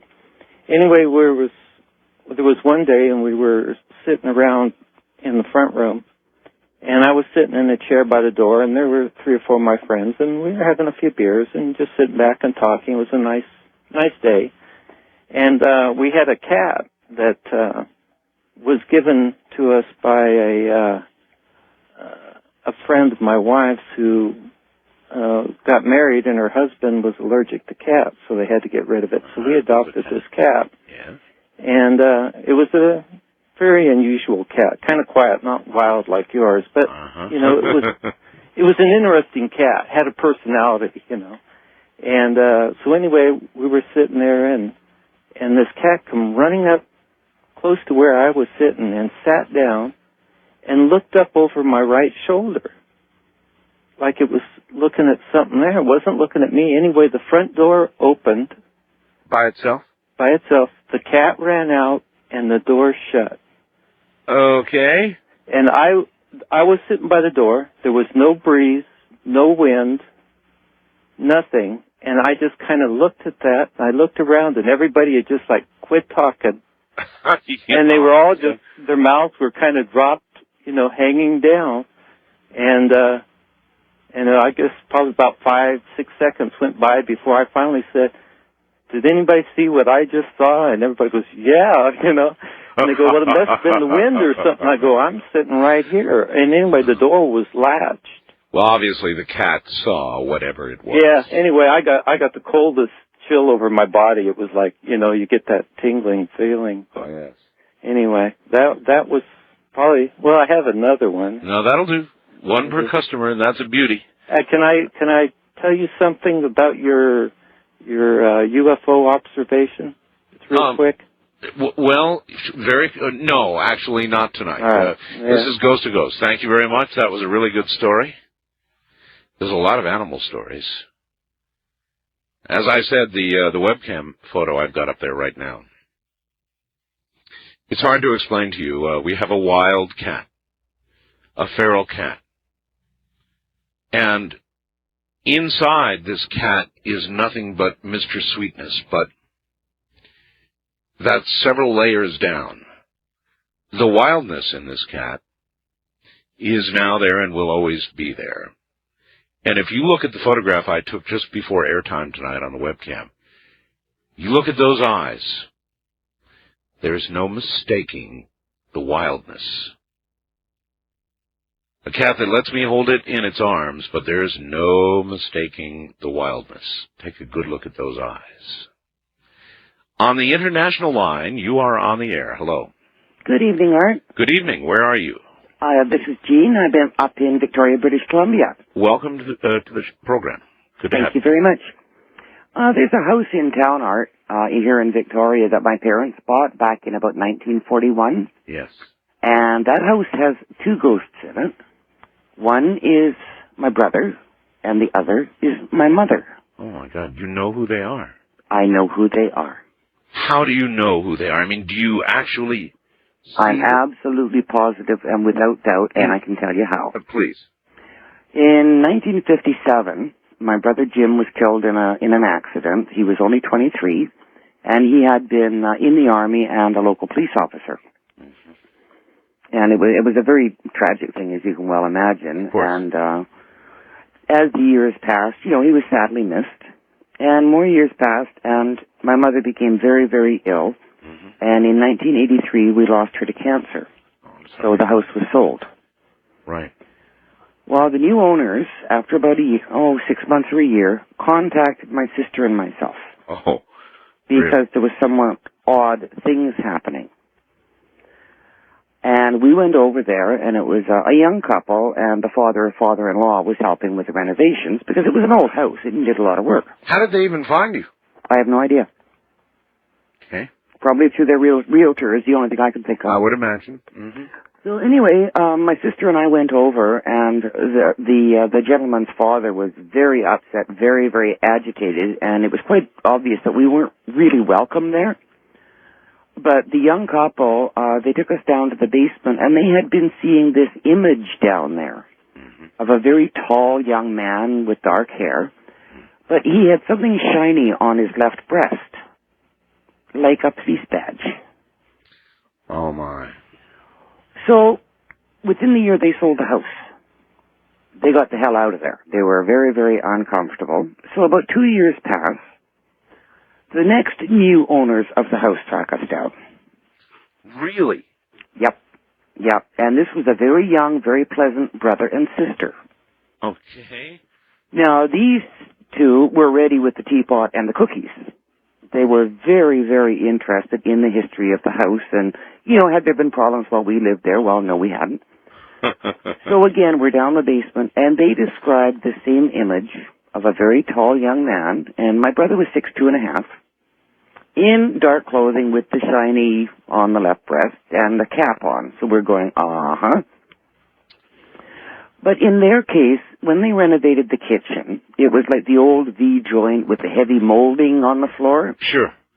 Well, they took the molding off, and behind the molding, they found an old photograph of my brother.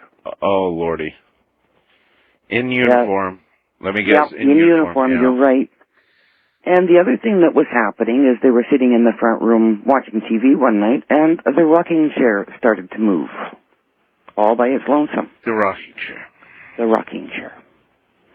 And in the rocking chair, they saw the vague image of a woman in her 60s with dark hair and a pretty house dress on. And you should know my mother was a very kind and gentle lady, and her family was her whole life. And she was sitting in the rocking chair with a cup of tea. Oh, boy. Now, I asked the young lady, I said, well, are you nervous? And she says, no, it's kind of like having my mom around. It's just kind of like having a guest, and it's very comfortable. Well, I suppose every time that house is sold now, you're going to get a call. Actually, this happened the last time was about 15 years ago. The disturbing thing about that, to me, and it's the same thing that disturbed me in the first hour, is we all want to know what happens when we pass. And somehow the prospect of remaining in an area like that, in a house, as an almost non-existent being, is not exactly a pleasant prospect. If it's really the soul, the consciousness of the departed. I mean, I'm sure that's crossed your mind. Well, I have two thoughts on that. Okay, number one, I think that for those on the other side, time is not linear as it is for us.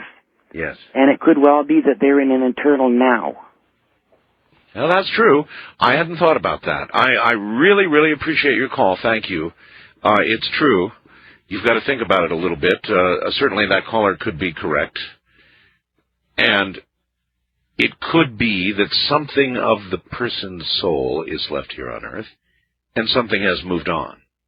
That's a bit more of a comforting feeling when you think about it. First-time caller line, you're on the air. Hi. Yeah, this is Bill in Cincinnati. Hi, Bill. I live in what is, I guess you would call a haunted house. You do, now? Yes, I've lived here. I live here by myself. I don't have any problems with the ghost that's here. but it was related to me by the previous owner's son that he had an encounter continuously with this spirit of young boy. He claims that he slept in the attic there. They had fixed it up as a room for him. And he would go to bed of a night. He had a little dog that slept at the foot of the bed. And he said this ghost of this young boy had the habit of climbing in bed with him. And I asked him, I said, didn't it scare you? He said, no, it didn't bother me. He said it felt cold, but he said the dog would leave the bed. Well, the dog was smarter than he was. Yes. You know, if something cold crawled in my bed, I'd be out of there. I'd be out of there in 2 seconds. The dog's smarter than he is. Yeah, he said as the years went by, it was as if this ghost matured with him and grew up, you know, from a young boy to a teenager as he did. Oh, brother. Yeah. Somehow you don't think of spirits as aging. Yeah. In other words, they're usually fixed at some point, but maybe they do. I mean, what do we really know about the other side? Yes. I had one little experience myself, since it's such a short one. This is one of them apparitions, you know, have the red eyes. He didn't have red eyes, but I don't like red eyes. It was cold February morning. It was 3 a.m. in the morning, and it had just fresh fallen snow, no leaves on the tree. It was cold. Yeah. And I just happened to look up. I was behind my mother's house, and I had some cats that I had to feed in a chicken house. Yeah. And it was an old farm road that went back to the back of the farm. And I just happened to look up, and I saw this apparition flying through the air above the trees. It looked like a figure of a human being, but it was dark. It was intent, its face intent on going the way, you know, it was flying, and had these gigantic bat wings.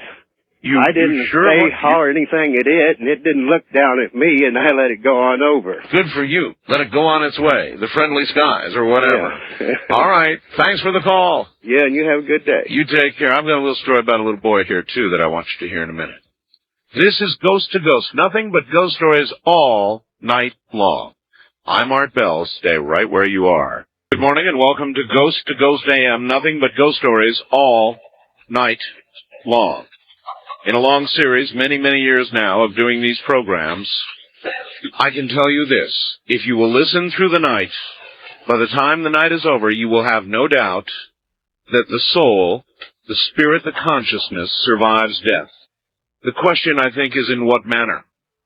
And the troubling stories for me, and I sympathize with that last caller very much, who was haunted, in effect, by his own family that remained in the house where they had lived. And I understand that the caller, in his mind, was able to rationalize that there may be not time on the other side as there is here, and therefore they may be in two places at one time.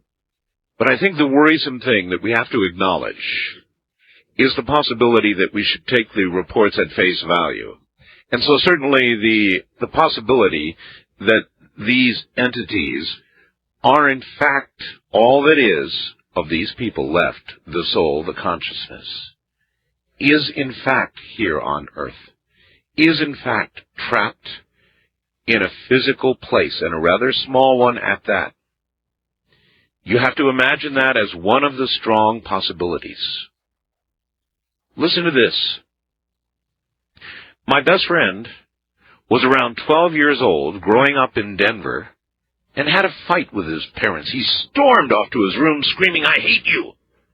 and slammed the door. His mom didn't appreciate it and wanted him to apologize, but he said it again and again with his mom locked out of the room again and again, "I hate you, I hate you." She kept trying to talk to him, but he kept screaming, "I hate you," until he began to get hoarse. At some point, some entity began to appear in his room near him. He saw a red outline of the being, but otherwise it was invisible. He felt a chill as it came near him. Sat down making an impression on the bed, an actual physical impression. At that point he freaked out, screamed "Jesus," and started apologizing profusely to his mother. began screaming, "I'm sorry," hoarsely. The thing shot up straight through the ceiling. It's not that he thought that his mom sent the thing to curse him back, but he definitely realized the chanting of "I hate you" invited whatever it was in.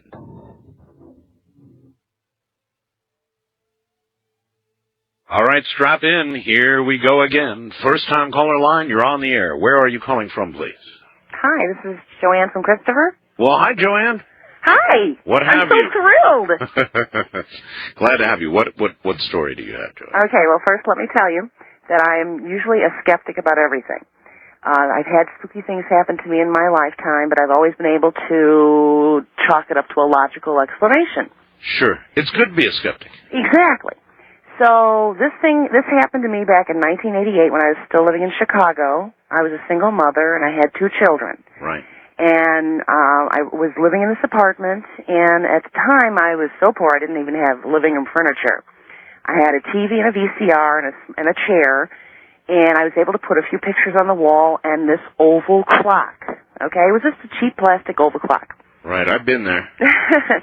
Well, one day I came home from work early because I wanted to watch this movie that I knew I wouldn't be able to watch in front of my children because, you know, they interrupt and you want to really pay attention.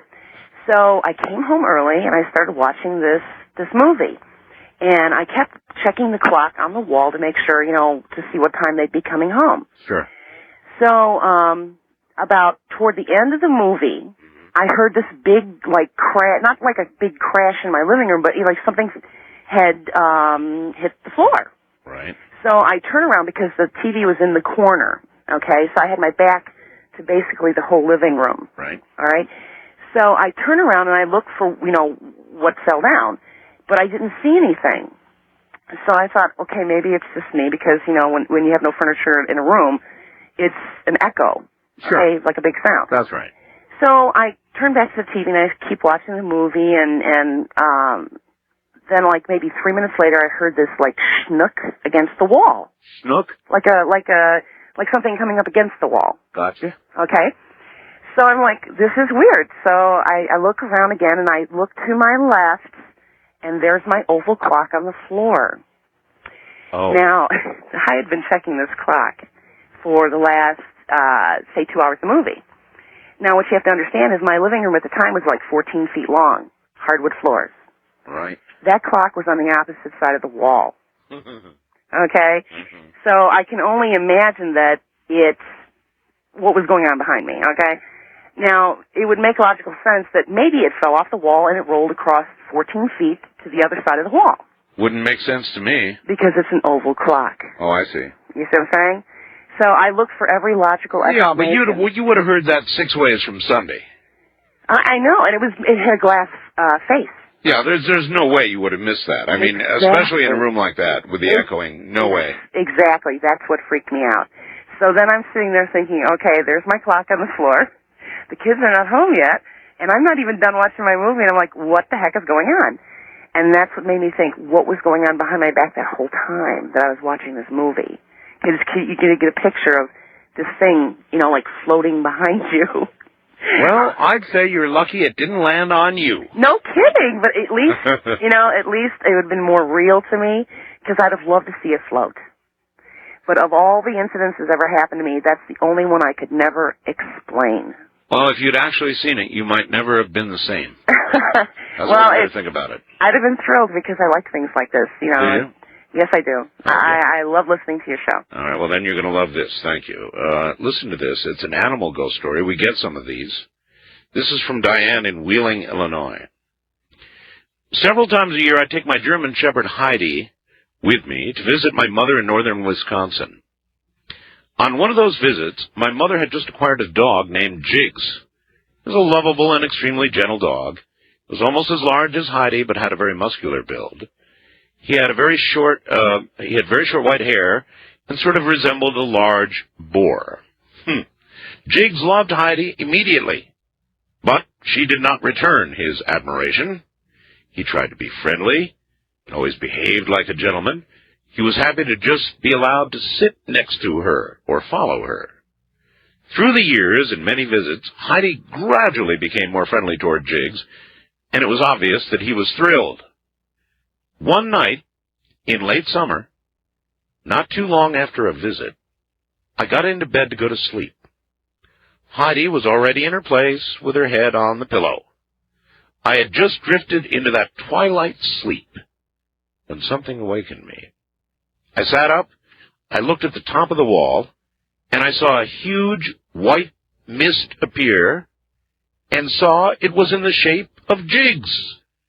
He was coming through the wall, then floated down toward Heidi and me. Upon settling on the bed between us, he evaporated. Oh, yes. The next morning, my mom called to tell me that Jiggs had died the night before at the exact time I saw him. He'd been attacked by a bear. He made it home just before he died. That's from Diane. Thanks, Diane. Wildcard line, you're on the air. Hi. Thank you, Mr. Bell, for taking my call. Sure. This is Dean in Grapevine, and we've talked before about clarity and things like that as far as the supernatural and your previous ghost stories. Yes. Do you have one? Actually, I do, sir. It happened in Anchorage, Alaska. A friend of mine was working on the Alaska Railroad, and we had to kind of, as you say, talked him into letting me go on a little special trip that he only about once every 6 months he got to do a little run down. It was probably about 70 miles southeast of Anchorage. And the reason why I wanted to go on this was because it was actually a little rail that goes inside a mountain, and they actually had a base inside this mountain, which really kind of intrigued me at the time. So I thought, well, anybody that digs out the mountain, it takes the time to dig out a mountain, it's got to be something worth looking at. You bet. So finally, after much, finagling, because it was kind of a military base, he finally let me go one weekend when everybody was kind of like in transition between different, because you had to literally live in this mountain when you got shipped in here. So it was kind of weird. It was like once you got into through the about 20-minute railroad trip, you're pretty much locked in. Wow. So once we got in there, sir, to make a long story short, I'm kind of like one of the very inquisitive types. And he had said basically, look, here's a uniform. Don't talk to anybody. Just follow me. In fact, it was kind of interesting. There was only 3 buildings inside of it, including one way off to the side. And there was like a little lake inside that actually it was a very strange, surreal scene, but it was a 10,000-foot mountain. Boy, that is weird. It was, and it was something I'd never heard of. And when you looked at it from the inside, the most amazing thing was the winds never stopped. It was like a constant swirl. In fact, no matter where you went, it was literally like you were being rode along by the wind because it was like a vortex. Inside a mountain? Inside a mountain. And the train trip alone was amazing. Just going through it was like a 20-minute trip to go actually inside of it. And then once you got out, you got off the train. There was a military hospital, what looked like kind of an air base building, kind of like one of those old military buildings. Sure. And the explanation was that they built some of these things during after the war and things like that. Well, one late night, because ironically the only other building was a little bar in between there. I guess alcohol finds its way in any place. So one late night after my friend had completed his shift and all of that, everybody's kind of quiet, and I was kind of, taking little notes and like that, but I wasn't allowed to bring cameras or nothing like that, because trust me, I would have, I could have. And he went to bed, and I'm just kind of, listening to the wind howl, which never stopped howling. I finally went downstairs. It was kind of blown across the parking lot. I kind of got to the point where I could actually take my jacket and kind of parasail across the parking lot. So I finally got across the parking lot, and we're talking about maybe 1 o'clock in the morning. It's pretty dark. It's about this time about 4 years ago, so it's about 45 degrees, and the wind's still going around. And I'm just kind of looking around, and at that point I catch a flickering light over in the corner, and I go over there, and it was by the little river. Actually, it was like a little lake. And I'd asked my friend if we could fish over there, and he goes, no, you don't really want to fish in that water. It's kind of a strange water. So as I'm walking around the side of the building, I see somebody there fishing in the water.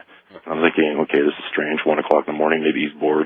I would be too if I was trapped inside a mountain. So I went over there, and it was like a guy in a train outfit, but it was more of a worker outfit. And it was a gentleman of Eskimo persuasion, and he was just fishing very quietly. He had a little lantern, the whole shot, and he seemed to be like humming or chanting or something like that, but it was very low key.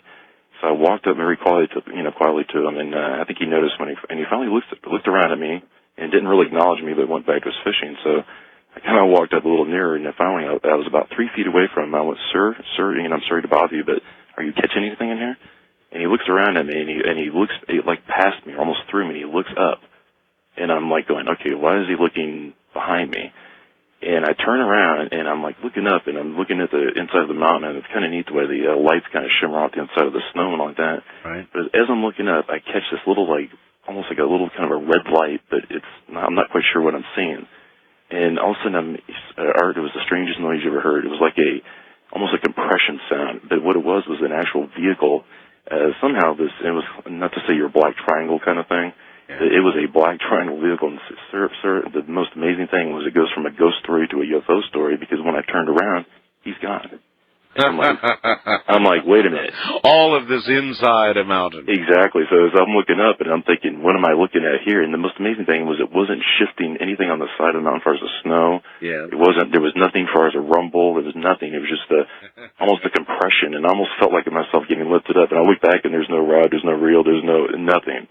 And I'm thinking, okay, maybe he's just trying to, show me something. So literally, as the vehicle kind of goes down, it just kind of like literally just twirls around and then shoots back up, and it's gone. And I'm thinking, I wish it had landed, but seriously, I'm thinking to myself, I must thank this gentleman for, shedding a little clarity in my life. Oh, that's really weird. Thank you very much. That's one weird one. Inside of a mountain where the winds always howl. Huh. You don't want to catch fish in this water, huh? You see the kinds of things that have happened to people? Beyond reason strange. East of the Rockies, you're on the air. Hello. How you doing today? I'm okay, sir. Okay. About 1989. Where are you, by the way? Oh, I'm in Wabash, Indiana, listening to you on WLS out of Chicago. All right, the big one. Okay. About 1989, my then wife and I received a phone call saying that they had found her grandmother dead in her garage, and this was in East Tennessee. We lived in Middle Tennessee at the time. Right. And so we drove up there to attend her funeral. Now, her grandmother and her grandfather had divorced about 3 weeks before this, and these people were in their upper 70s and had been married for goodness over 50 years. And it was strange to us that they got a divorce. And when we got up there, we found out that they had found her in the garage, that she had turned her car on, and she had killed herself by the fumes. Right. And, that's strange anyway. But what had happened was the doors were locked. The garage door was locked, and the door that led into the house was also locked. And this woman had a little over $75,000 in a savings. And my ex-wife, the only child that they had was my ex-wife's father. And he had been in and out of trouble with the law, and he never did get a job. He lived with them up into his 40s. And recently had moved out because of a fight when they had broke up. The grandmother decided she wasn't going to keep her son no more, and she told him he had to get out and get a job. So me and my ex-wife was kind of thinking something was up, because he got all the money, and my ex-wife's grandfather had moved to Arizona, and so he didn't get any of it. And all of a sudden, this guy's spending all this money. He's going out and buying these crazy things, and this is within just a few days of the funeral. And he also had her body burnt, which she wanted to be buried in Michigan where she was born.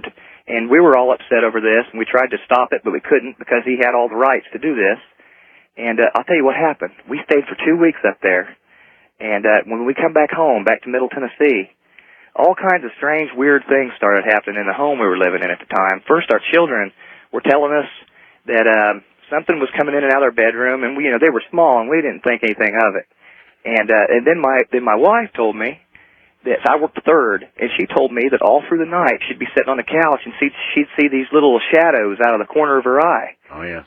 And, I've done that 1,000 times, and I always just pass that off as just a glance of something and you're not sure what it was, and, you jump to conclusions on it. So I never listened to her. Yes. And, but it got more and more and more and more. And finally, one day, I'm laying in bed. This is in the daytime. I worked third shift, so I had my windows all aluminum foiled, so it was good and dark in there, and I had a fan going so I wouldn't hear the outside noise.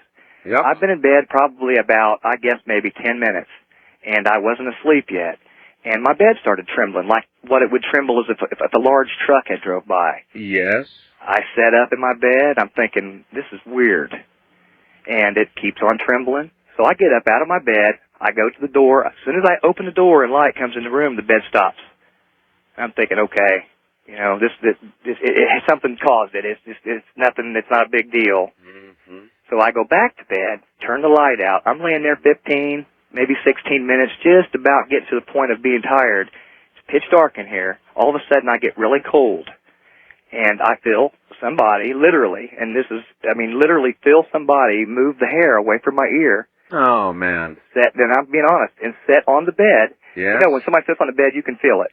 Oh, yes. And they whisper, John.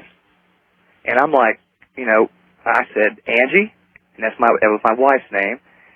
And she didn't say nothing. I raised up fast, you know, and I was freaking out. And it was so cold in there, and I could hear scattering noises, like, you know, like if somebody was running about in my room. Yes. I screamed. And it wasn't like a girl scream. I yelled, Angie!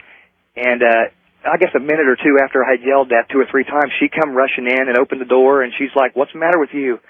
And I said, somebody just whispered John in my ear, and that was her dad's name. Okay, that was the biggest thing that happened to me. And then after that night, I also started seeing the little shadows on my days off when I'd be up late at night from working third and I couldn't sleep at night. I'd constantly see them. Weird things were happening. The microwave oven in the kitchen would come on and start running for no reason.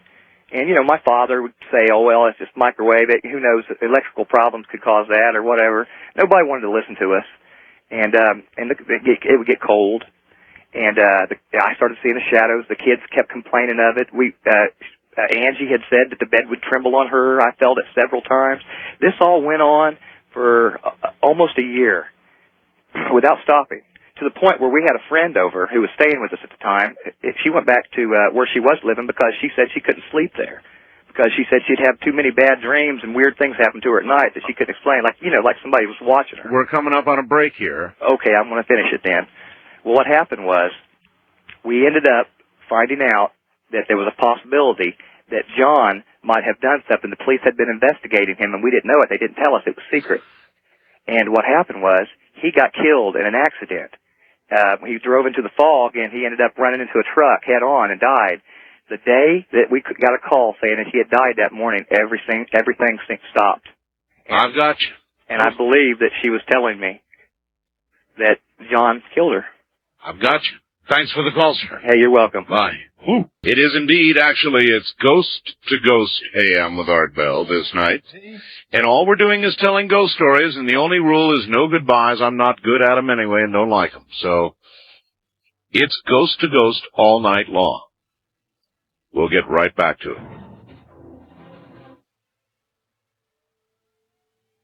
The following comes from Keith in California. Art, when my wife and I were first married, about 30 years ago, I was a stockbroker and she was, well, a housewife.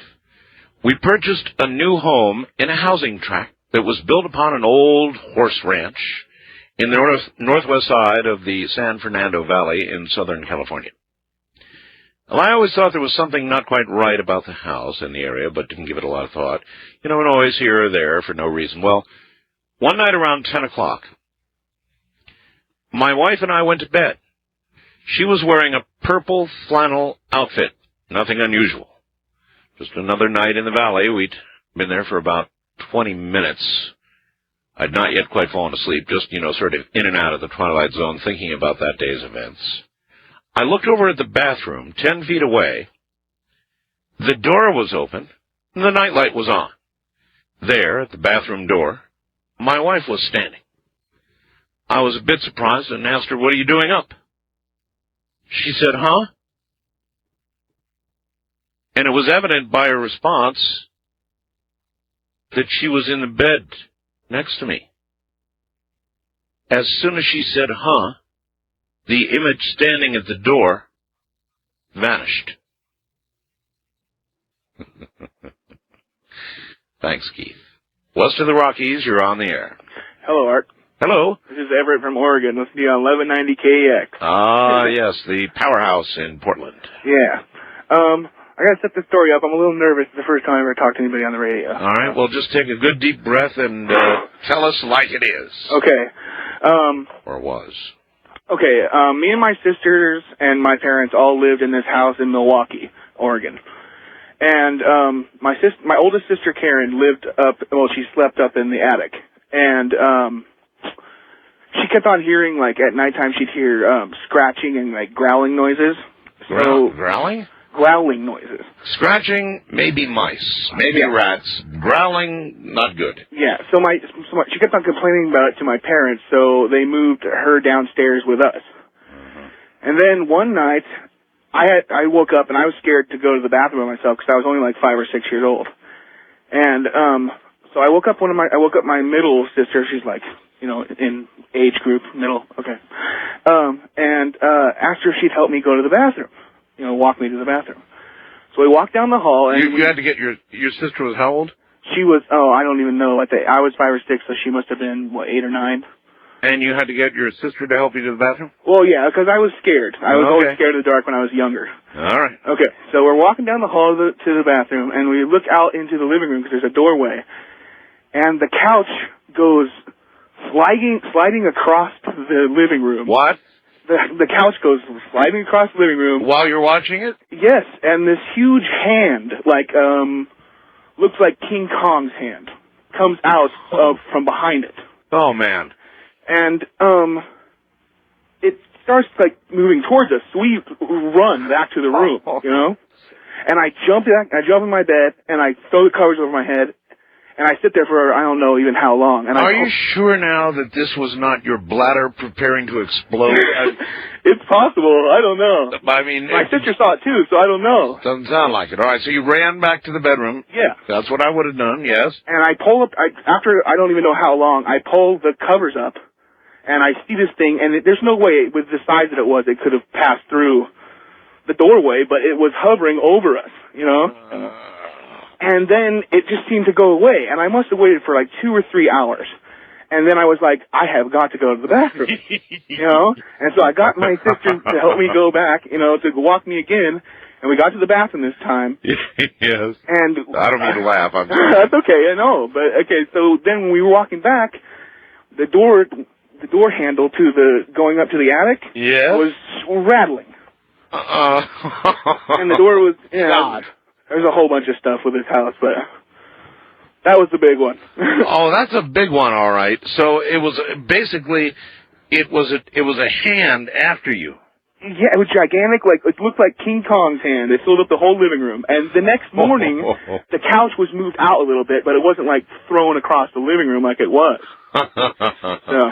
Oh, sir, I'm laughing because that one scares me. It's kind of. It was. Well, I'm. Serious. That's what I saw. I was only 5 or 6, so I don't know, but 5 or 6 is old enough never to forget that. Yeah, I will always remember that. All right, thanks. All right, thank you. Take care. Oh, I don't know if I like that one at all.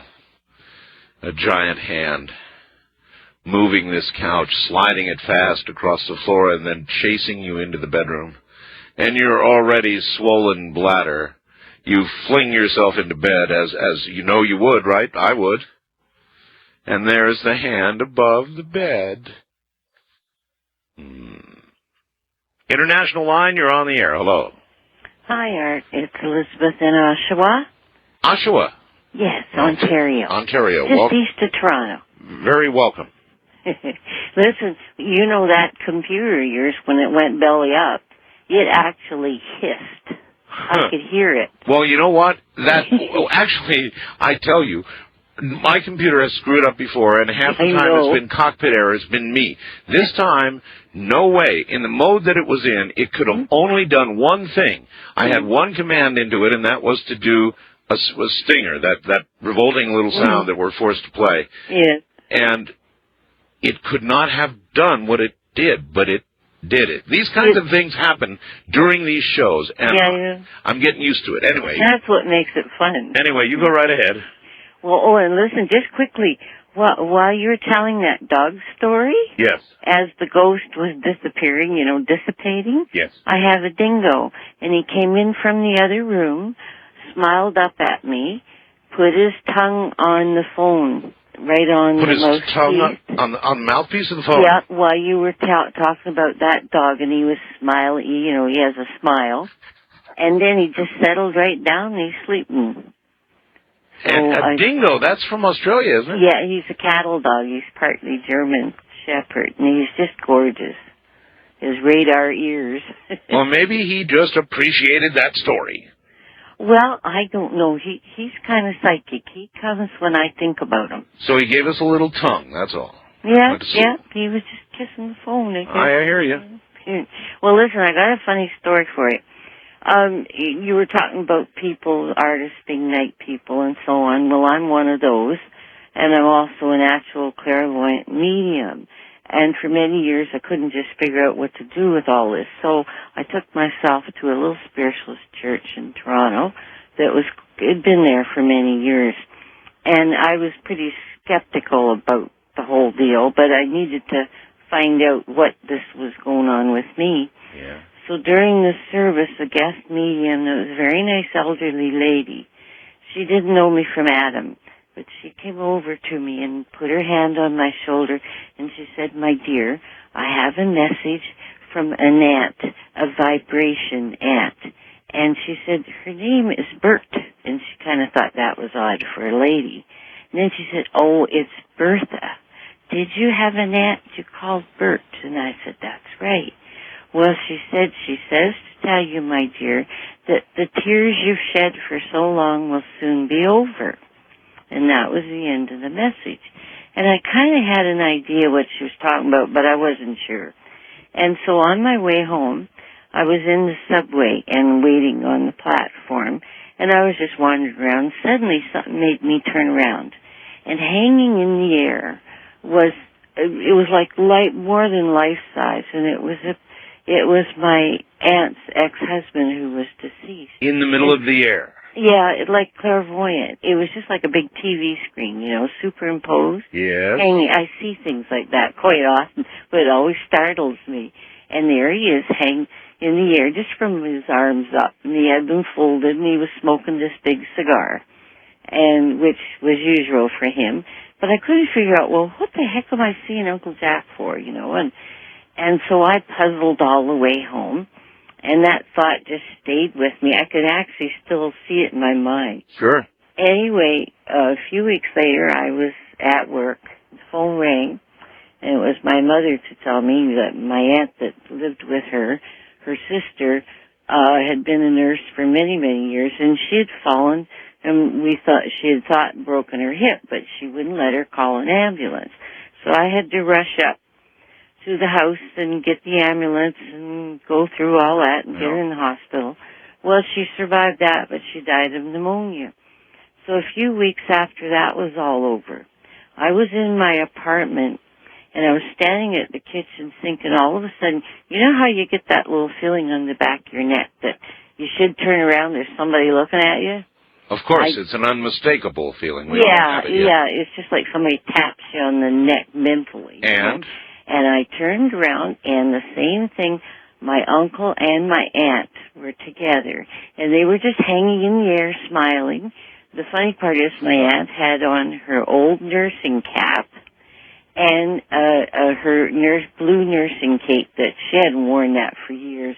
Well, but it was the kind they wore when they were young nurses, in the 40s, 30s. So they were there to show you they were together and happy. They were together, and they had come to say goodbye. But the funny part is they hadn't been friends for years. They'd been divorced for years. Well, who knows what it's going to be like in the afterlife. Thank you very much for that call. A lot of times, you've got to wonder, particularly if you've been married a few times. We talk about soulmates, and we talk about who's going to be over there on the other side and all of that. Well, if you've been married several times, what if it's your ex waiting for you? What if your ex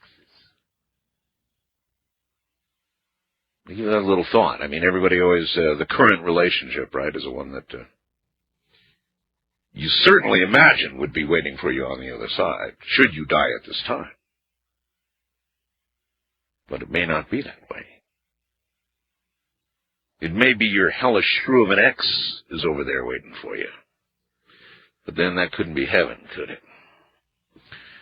First time caller line, you're on the air. Hello. Good morning, Art. How are you? I'm all right. Where are you? My name is Michael Coleman. I'm president of the Ghost Hunter Society based here in Schaumburg, Illinois. Well, welcome. Thank you. What, you guys actually hunt ghosts? Yes, we do. Okay. Then you have a good... Then if you were to select the best of your stories, what would it be? Well, actually, I'll tell you a story. Just before I formed the Ghost Hunter Society, it was one of my first hands-on ghost hunting experiences.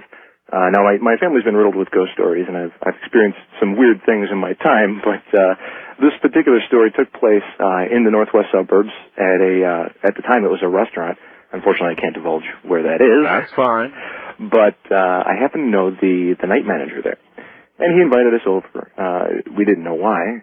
He knew my interest in the paranormal. So he invited myself and a friend, and we stayed after closing hours.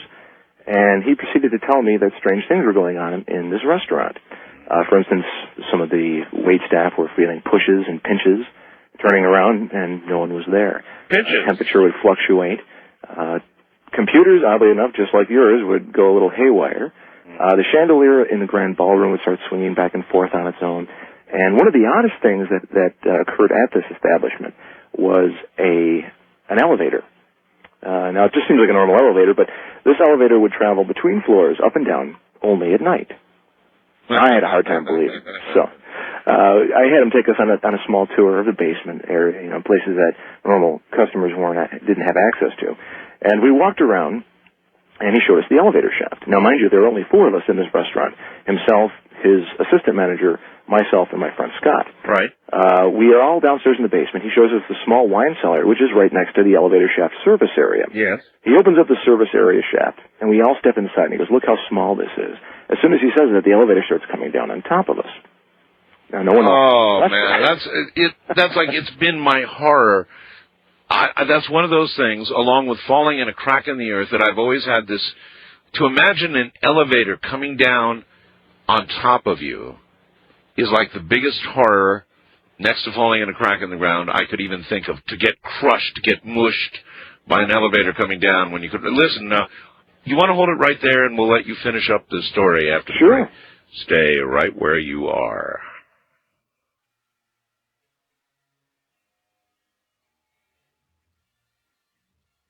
I already don't like this one.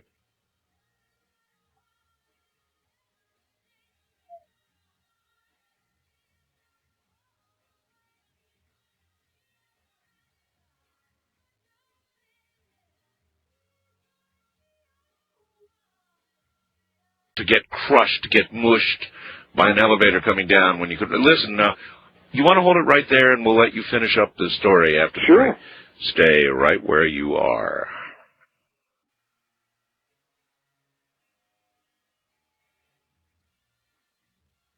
I already don't like this one.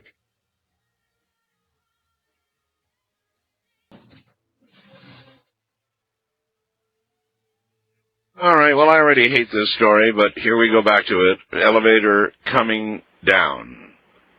Well, the elevator coming down wasn't as fast as you'd think. Well, that would make it worse. I mean, even slow. Slow impending doom. Oh, yeah, slow impending doom is right, yes. So, needless to say, we experienced the same feelings that you described and headed out of that elevator shaft and regrouped back up in the central area. Where he proceeded to tell us, the night manager proceeded to tell us that more experiences had occurred up in the upstairs level from the waitstaff of the pinching and the pushing. So I decided to go up there on my own, and everyone else stayed down below. Right, to follow me up there. I thought only girls in low-cut gowns did that kind of stuff, but all right. At this point, I think that they didn't want to experience anything else that evening, but I had just gotten warmed up, so I wanted to go upstairs and check out the upstairs level. Well, as I was going up the stairs, the night manager had also told me that an apparition was seen on that same stairway that I was ascending. Great. So as I ascended up this dark stairway up into the upper level, of course, all the lights were off, and I proceeded to walk around. And about 5 minutes, I felt a cold spot in the middle of the dining room. Yes. At that point, I had heard footsteps coming up the stairway, only to find that it was my friend Scott, who has now become my administrative officer for the organization. And he joined me in trying to find this cold spot. Now, keep in mind, this was a July evening. Temperature outside was relatively about maybe 82, 83 degrees. Right. And we're inside the building, and we felt this cold spot about 20 degrees lower than the ambient temperature. Oh, that's really cold. Yeah, it was pretty frigid. So unfortunately, I didn't know that this was going to be a ghost hunt. Otherwise, I would have brought my equipment along. The only thing I had with me was my friend's lighter. So I proceeded to go around the air conditioning vents to see if the air conditioning was on, see if the flame flickered at all, and it didn't. We quickly found the cold spot again, and it started to move. It moved along the entire length of the dining room. You could actually follow it? Yeah, it was actually... And you could go in and out of it? Exactly.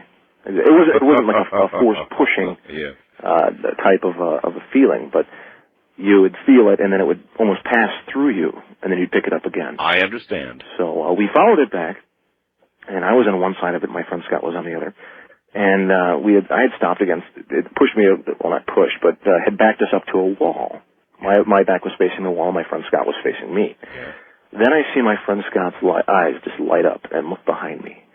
And I'm thinking, well, what could possibly be behind me? There's a wall behind me. Turns out, I had backed up against the elevator doors. And the elevator doors were now opening.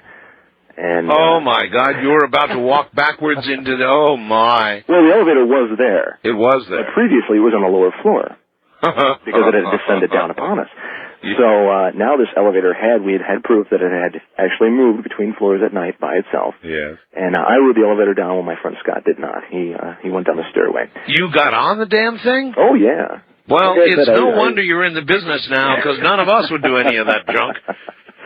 Anyways, I followed it down and entered into the main floor area where everyone was away in the back room where no one was able to push the call. But my friend Scott had then met me downstairs, and we decided to call it an evening, and I would come back and do a full investigation later on. Well, as we were leaving, we noticed that the window on that second floor near that elevator had been frosted over. Frosted over. Frosted over. So that's all where the windows were fine. Now, that's where the cold spot went. July evening. Yeah. And now, consequently, in an epilogue, I tried following up to see if I can get back in there. The night manager that I knew had consequently quit, claiming that lights were turning on and off by themselves. Don't blame them a bit. Yep. And I tried to see if I can get in there with the owners, and the owners had moved out of there. And another business had moved in, and 2 months later they moved out. And currently that property is on the market. I contacted the local realtor that was selling that property. And you want to buy it? It was actually haunted. You want to buy it? If I had the money, believe me, I would. There's not a whole lot of money in ghost hunting.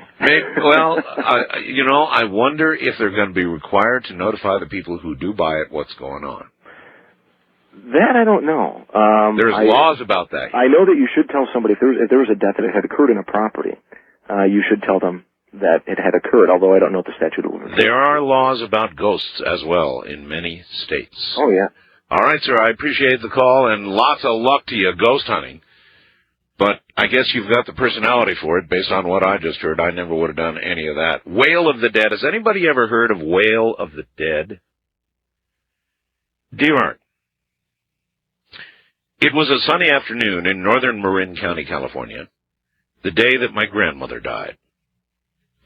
My father took his afternoon walk on the Frank Lloyd Wright Civic Center Library to return the books he checked out the previous week. On his way home, he felt a slight breeze against his neck, and he heard a deep moan come from what it seemed out of nowhere. He just happened to glance down at his digital wristwatch at the exact moment of the moan, noticed the time was 2:40 p.m. He felt very uneasy because there wasn't anywhere near where he was walking, not even an animal. The path he walked home on was completely deserted. Within minutes, he arrived back home. As he entered the house just after 3 o'clock, my mother told him the sad news that she had received a phone call from the convalescent hospital where my grandmother had been living. She stated that a nurse phoned at exactly 2:50 p.m., saying my grandmother had just passed away 10 minutes previously. Weeks later, an Irish friend of my dad said that he heard of this type of thing. It's happened before. And the Irish had known this phenomena as the Wail of the Dead. By the way, Chris in Mesa says my grandmother was 100% Irish. Wildcard line, you're on the air. Yes, my name is Sandhya, and I'm calling from Larkspur near San Francisco, California. Welcome. Thanks. In 1988, I experienced something that I've come to call in my mind the affair of the haunted convent. And I had been studying healing, various healing methods with a group of friends, and our teacher decided that a smaller group of us were ready for a teacher training workshop in these methods of healing that she had developed. Right. One of the people in this smaller group was a nun, and she arranged for us to do this workshop in a retreat convent that belonged to her order of nuns. And we met there on the first day, and all of us, except for the woman, the nun, felt a very creepy feeling in the house. The air was thick. It almost felt like we were moving underwater rather than moving through normal air. I know the feeling. It was very, very strange. And so we had our workshop that first day feeling rather uneasy. And then that night, the teacher of the workshop, who lived nearby, went home, and the nun went back to her convent in San Francisco because she had a meeting there early the next morning. Right. None of us slept very well. I had dreams all night that faces were coming towards me begging for help, and had an almost sleepless night and then bad dreams when I did fall asleep. The next morning, we all got up and met for breakfast, and the teacher came back to the house, and the nun was going to be there later in the day. And the teacher walked into the house and said, "None of you slept very well, did you?"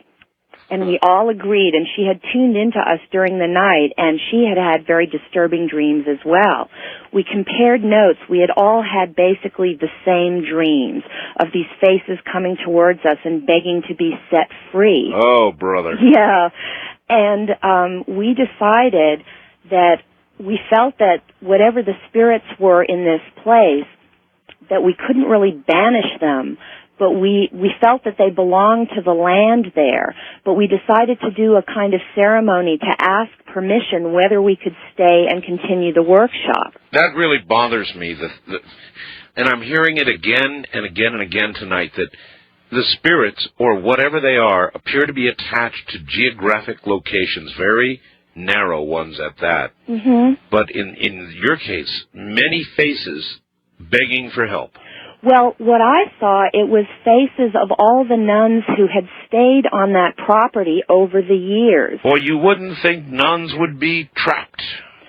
Well, I felt that you wouldn't think that. That's what was kind of surprising about it, but I felt that maybe that anybody who had stayed on that property, and there had been a number of different buildings there over the past 150 years. I know, but nuns are supposed to go to heaven without passing go. Well, that was what was surprising to us. And the other thing that we thought was odd was that the nun who had invited us there, who was quite gifted psychically actually, didn't feel any of this, though she appeared uneasy to us, but she wasn't able to name it the way that we were. So we did this ceremony, and immediately to us the atmosphere appeared to change. It was kind of like on hold, like we had permission to stay there. And shortly after we finished the ceremony, the nun who had invited us there came back from San Francisco, yes. And the minute she stepped in the door, she looked around and said, "Oh my God, it feels so different here now." And so we proceeded with the workshop over the next several days, and though we felt much more comfortable there, strange things continued to happen, especially somehow with me, like I was some kind of conduit for energy or something, because every time I would go to turn on a lamp or a light switch for an overhead light, the bulb would pop. The glass wouldn't break, but the filament would pop, and the bulb would be useless. Yep. And eventually I went through every single extra light bulb in the house, almost 50 light bulbs, and finally we decided that I was no longer allowed to operate any of the light switches, and other people had to do it for me. And for some time after that, even in other houses that I would stay, I would have similar experience with light switches, or like an earlier caller tonight, various appliances would turn themselves on and off, especially televisions and clothes dryers in the middle of the night. And then after a few weeks, it sort of dissipated. Boy, I've got a lot of electronics around here. I wouldn't let you anywhere near my house. Well, I haven't really had experiences since then, and I didn't feel any disturbing feeling with those continued experiences. I know anybody who can kill 50 light bulbs. Well, it was very odd, but the rest of the workshop proceeded very well. And then later, I asked independently two different psychics and a rather gifted medium that I know, and they all got similar impressions, almost kind of stereotypical that you might hear. They all felt that retreat center had been built on either an Indian burial or ceremonial ground. And I later did some research and found that in that particular part of San Francisco Bay, because this house was right on part of the bay, yes, that in that area there were indeed a number of different ceremonial and burial grounds, though I couldn't find information about that particular piece of land. Still, anything that would keep nuns' spirits locked in a physical location, that's something to think about. Well, it felt like very, very powerful energy to all of us. I'm with you. Yeah. All right, thank you very, very much. Thank you. And take care. That's not good. I mean, nuns, as I said, they're supposed to proceed without passing go. And if they don't, then, you know, what's in store for us, right? Who have lived the lesser life.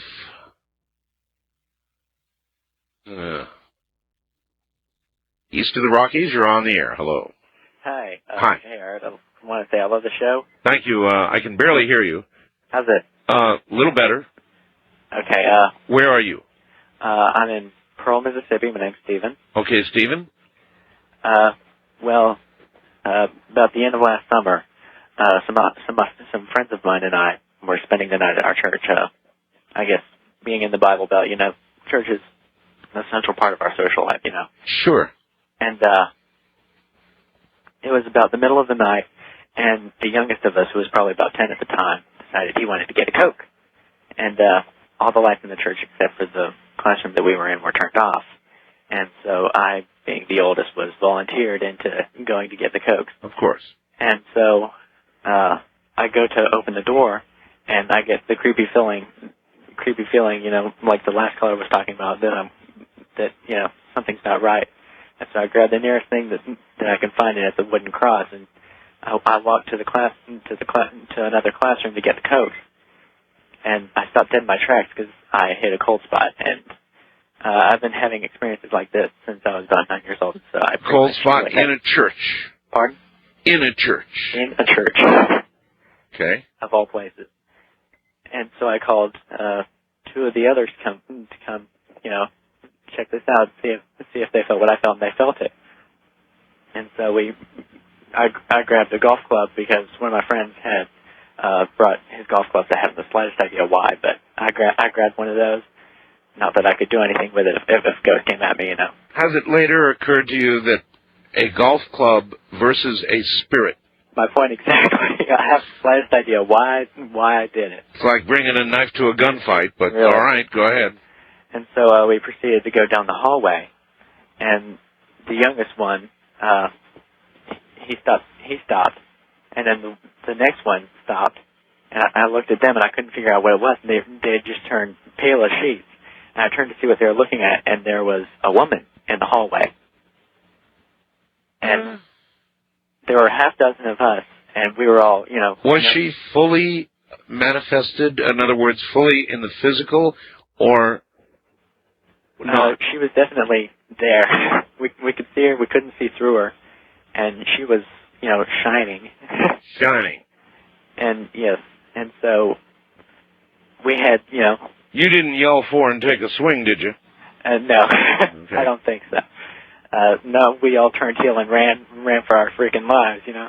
That's more like it. one of the only smart callers here, I guess. Well... You know, I understand the guy who was in the business.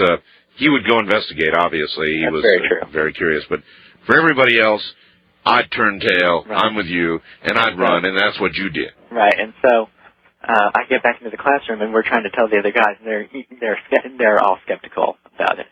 And they're like, yeah, right. And my younger brother, who happens to be asleep across the room from me right now, I'm trying to keep quiet, he looks out the door and just points his eyes white as saucers, and we all look, and there's a huge, unhumanly huge arm. Arm. An arm. Oh God, this is like the hand. Like it's not floating in midair, but like reaching around the door. Oh. So we all back up against the opposite wall. At least. And I turn away, and there's a window, and you can't really see through it because it's not flat glass. It's kind of it's a weird kind of glass that you can't see through. Right. And there was a pattern of lights moving around on it, and at this point we were all completely freaked out, and so we ran for the nearest way to get out of the building, which was a clear door, and we saw a face with the dreaded glowing eyes. Oh, the glowing eyes. I'm sure that, yeah. And at that point, I realized that they might not be able to kill you physically, but they sure as anything give you a heart attack, because I just about dropped dead. Oh, I do understand. I think that it's entirely possible to scare a human being to death. Oh, yeah. Without question, to stop somebody's heart. And that situation sounds like a heart stopper to me. Right. And so how'd you get out of there? Well, we all got it. We all sat down, not sat down, but huddled together in one of the classrooms, and some of us started praying, some of us started just, doing whatever we could to get our minds off of it, and nothing else happened that night, but it's been a recurrent thing ever since.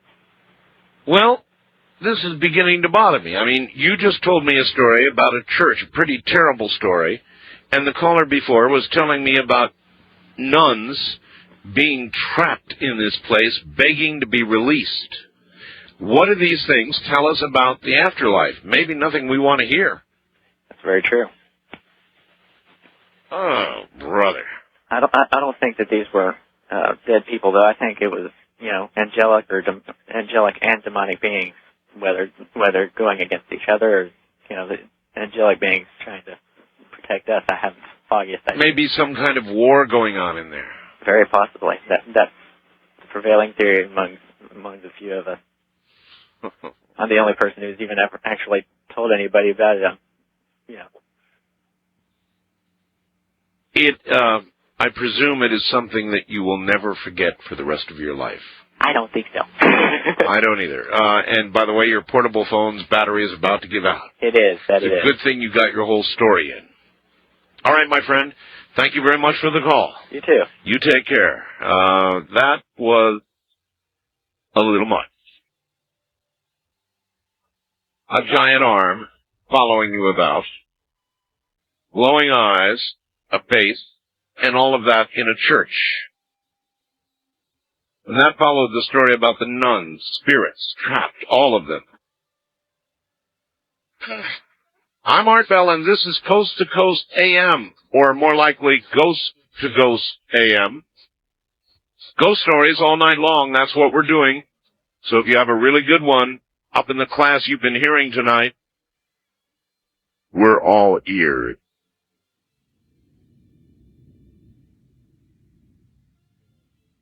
Good morning. Great to be with you. We'll do more of this haunting stuff in a moment. This is Ghost to Ghost AM. By the way, on Friday, this coming Friday, this By Then Radio Ghost is going to be out haunting the Circuit Court for Davidson County in Nashville, Tennessee, beginning about 9 o'clock in the morning, looking for justice. And the haunting will continue until we get it. Just a thought. Here's something from Alaska. It was the middle of the winter, 1971 in Alaska, Palmer, Alaska. The snow was already on the ground for a long time. I know about that. And with the temperature had turned crunchy. You all know what that's like, right?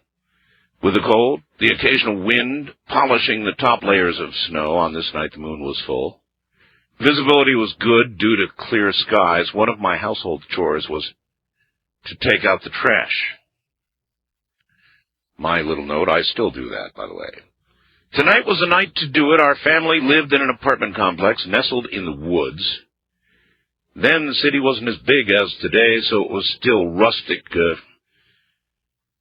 UART lived in Alaska, probably know what I mean. Yes, I do. The garage facilities, or shed, if you will, which it really should have been called, was on the opposite end of our complex, and so I set out to haul the trash. Once I got to the other side of the building, it was quiet, visibility pretty good, moonlighted the night pretty well. After having dumped the trash, I was standing there, just taking in the evening stars, pretty to look at on a winter's evening in Alaska.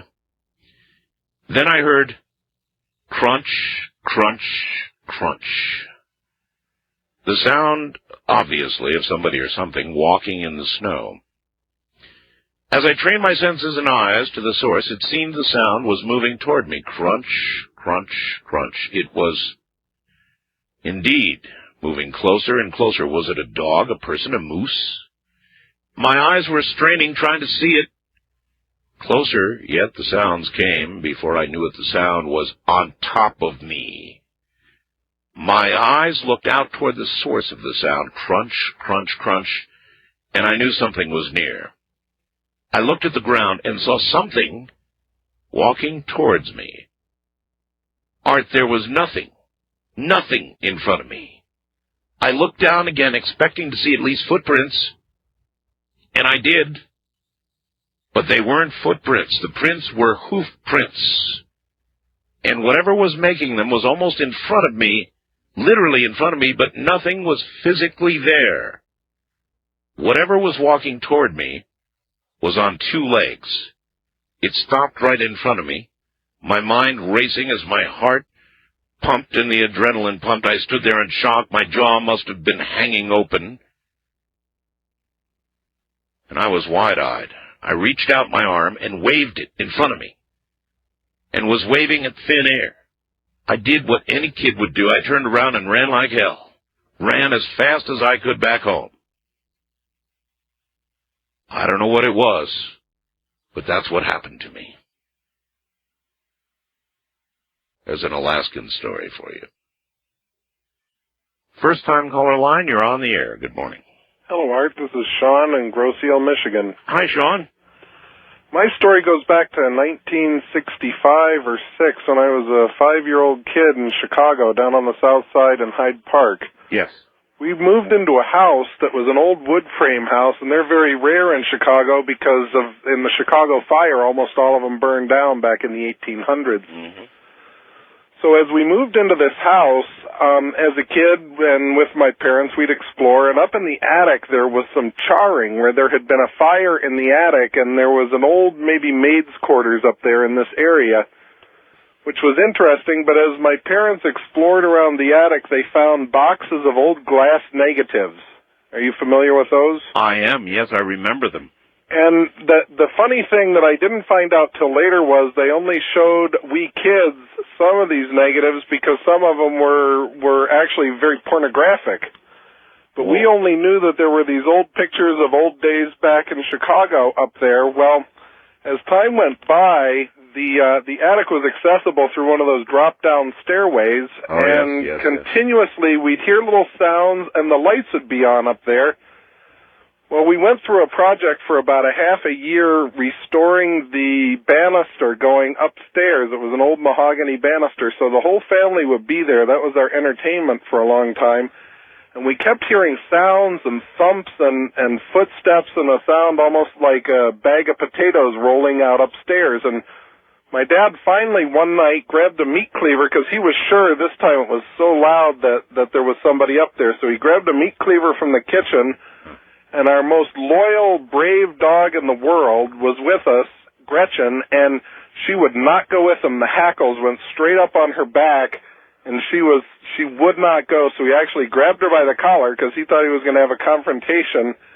He went upstairs, pulled down the stairs to the attic. The light was on again, and he went upstairs, had to drag the dog with him, whimpering and crying and everything else, only to find nothing again. And what was really strange was we continued to hear these sounds, and it was just part of our lives for about 4 more months until we were ready to move from the house.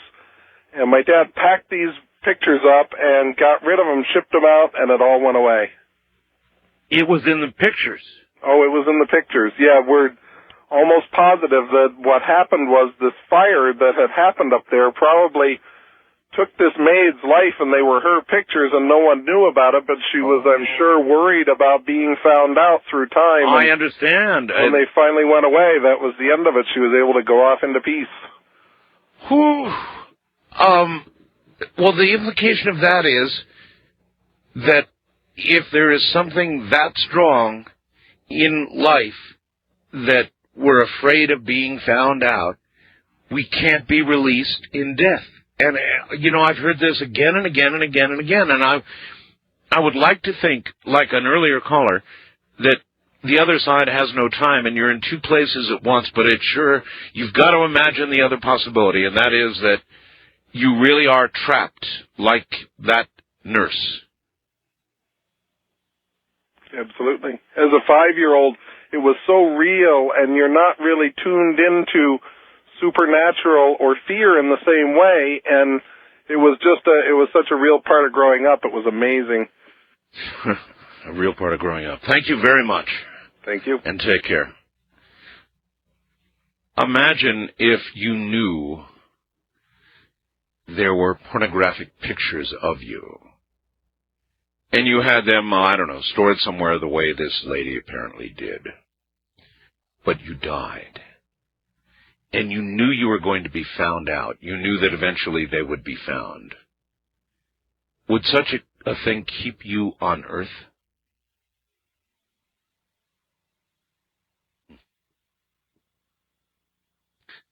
Wildcard line, you're on the air. Hi. How you doing, Art? Okay. About the mid to early 90s, I was logging up here in Northern California. Oh, you mean back in the days when you could actually log in California? Yeah, we used to be able to do that. Uh-huh. But anyway, it was a burn, lightning strike, hit it and burned up quite a few thousand acres. But anyway, in amongst this burn was an Indian burial ground, or maybe a medicine area. Okay, we finally moved into that area. And I was waiting for the trucks to gather up. We had all our machinery there, and it was a circle of oak trees. Anyway, one truck come dragging in. He says, "Oh, this is the place. I'm going to get my shovel out and go scratch around and look for artifacts." And I'm half Native American. I said, "This is not a thing to do." Well, anyway, it took me quite a while to consider, Meaning you were saying, don't be logging here. Don't be scratching around with your shovel looking for artifacts. Much less logging. Right. So anyway, we finally got set up. First of all, we're talking brand new equipment. The skidder didn't start. Batteries are dead. Second of all, we finally got the skidder started, then my machine wouldn't start. Well, anyway, after half a day of getting everything going, we finally got going. Okay, the guy with the shovel, we got him loaded up, and he got out of the woods. The next truck, we got him loaded. His truck caught on fire. Caught on fire? Yes. And the third truck, are you familiar, the 40-foot trailers, vans? Oh, I've seen them. Yeah, okay. The third truck, he's halfway up the hill, and the trailer broke in half. Well, that's beyond the pale. At that point, you've got to decide this was not a project to be. Well, that's what happened, Art. Did you, We finished the job. It was quite expensive, but... You finished the job? Yes, sir. How's life been? Oh, well, it's been all right. Like I said, Art, I'd like to thank you for many, many, many years of outstanding radio programming. Okay. Well, thank you very much. And sir. I'll miss you. Bye. Take care. All right. Now, the rules are not to do that. Not tonight. It's just ghost to ghost. I appreciate the sentiments, but as I said, I'm not easy. I'm not good on goodbye, so I appreciate it. But only ghost stories this night. only ghost stories. East of the Rockies, you're on the air. Hi. Hello? Hello. Hi. Yes. This is Josie from Rhode Island. Hi, Josie. How's Rhode Island this morning? Well, it's pretty late there, huh? Early, actually. Yeah, it's almost 4:30. Right. I had the strangest occurrence happen to me about a week and a half ago. Yeah. I was listening to your program, and I fell asleep on the couch. And then when I woke up, I realized your program was all through. So I got up, went to shut the radio off, and it was totally off. You mean it wasn't on? It wasn't on. The radio was completely off. You mean you were hearing my show without the radio? Well, I had fallen asleep, while I was listening to it. Yes. The radio was on. Yeah. And then when I dozed off for a while, and then when I woke up, your program was already off. And the So radio was actually physically off. It was physically off. You didn't have a sleep timer on or anything? Nothing. There's nothing. It doesn't have a sleep timer. It's just a regular radio. And I looked at it. I said, "This is weird." I turned the on button. I put it on. It went on, and then I shut it back off again. It was totally off. I just couldn't believe it. I looked at it and I was just staring at it, and I'm saying, "What happened?" Well, go off? When it's my program, you never know. But you weren't on that night. It was that man that's going to take over. Was it Mike Siegel? Mike Siegel. It was him that was on that night. Same program, though. Yeah, same program. But he was on that night. And I couldn't believe when I went to the radio, it was totally, I said, what in the world? I was just in shock. I said, who shut this off? I don't know what to tell you. I don't know. I can't, I don't understand it. And. Well, there are a lot of things in life we don't. I know. All right. Thank you. Okay, goodbye. You take care back there. West of the Rockies, you're on the air. Hello. Yes. Hi. Hi. Hi, Mr. Bell. This is Cheryl in Sumner, Washington. Welcome. I have sort of an Amityville tale. An Amityville tale? Yes, sort of. About 15 years ago, my husband and then and my two teenage daughters, we moved from California to Dodge City, Kansas, and my sister and her husband was already living there. And, of course, we needed a house, and she went out house hunting with me, and we found this really precious old two-story refurbished house. Well, I'll tell you, Dodge City's kind of an eerie place. Yes, anyway. it is. And I wish I had time to tell you all the eerie stories that happened to us there, but I'm only allowed one story. But I have some doozies. Anyway, so believe it or not, the house was on Elm Street. So, that should have told us something then, Yeah. So, but it was just an adorable place. So we called the realtor, and he showed us the house. And my sister is psychic, by the way, and she astral travels out of her body and everything. But both of us had sort of a funny feeling when he showed us the house. But we didn't want to say anything to each other. We just kind of, we thought, well, maybe it means nothing, And the house was just adorable. They had completely refurbished it, and it was just darling. Anyway, so we went ahead and moved in, and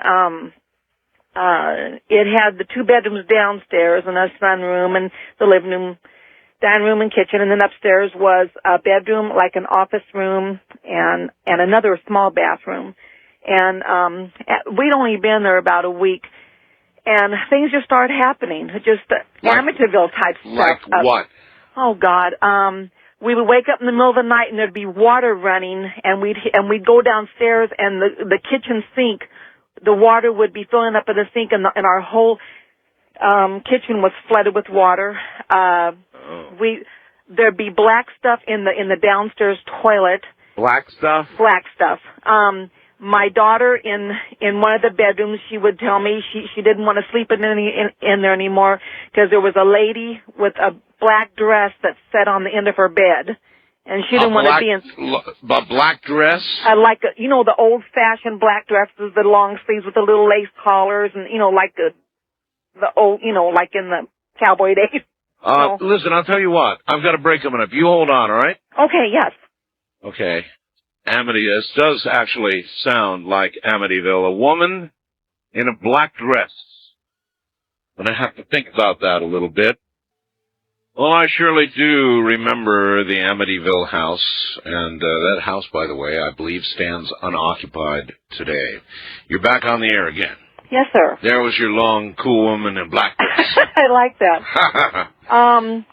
I wish I had time to tell you all the amazing things, but I'm just going to try and touch on what I can. Black in the toilet, that's bad. Black in the toilet's bad, but it gets worse. I mean, like I said, there was this lady that always appeared in my one daughter's bedroom, and she never did anything. She just sat there on the bed. And then across the hall was my other daughter's bedroom, and she was one that liked a little bit of light on in the hallway. And she'd wake up in the middle of the night and her door was shut and she couldn't get out her door, and she'd bang on her door screaming. And my husband and I slept upstairs, so I'd have to come down and try to get her door open. Finally, we started stacking bricks and books and stuff in front of her door so it wouldn't close at night. And then, but still, those would be moved and her door would shut. Okay, I would take a bath downstairs. Someone would come behind me and start whispering to me. Upstairs in the bedroom, in the middle of the night, I'd wake up and my husband's face would look like an old woman's face. Oh, no. In the upstairs bathroom, it was just like, it just had a shower and a sink and a toilet. And in the middle of the night, we'd wake up and there'd be water squirting out of the sink like a waterfall, and there'd be water in the hallway. Ay, ay, ay. Let me think. Our washer and dryer was down in the basement. So my daughters and I, we'd go in the basement and do the laundry, and the door would shut and lock us in there. And obviously we stopped doing any of that at nighttime because the lights started going off at night, and then we'd be locked in the basement with the lights off. Then we tried burning candles, and then so we didn't do any laundry at night anymore. And what'd you do with this house? Oh, well, we only lived there about, I don't know, 3 or 4 months maybe. My daughters and my sister's children, they went to the Catholic school around the corner. There was a Catholic church there. And finally it started getting really bad. Just horrible things kept happening. My husband was a trucker, and he'd leave like at 2 or 3 in the morning. And I would start hearing someone walking up and down the stairs, coming up and down the stairs. Finally, I would have him wake me up, and he'd take me downstairs, and I'd sleep in the sunroom because it was the only, what I called the clean room, that was the safest room. My daughters started spending the night at their friends a lot.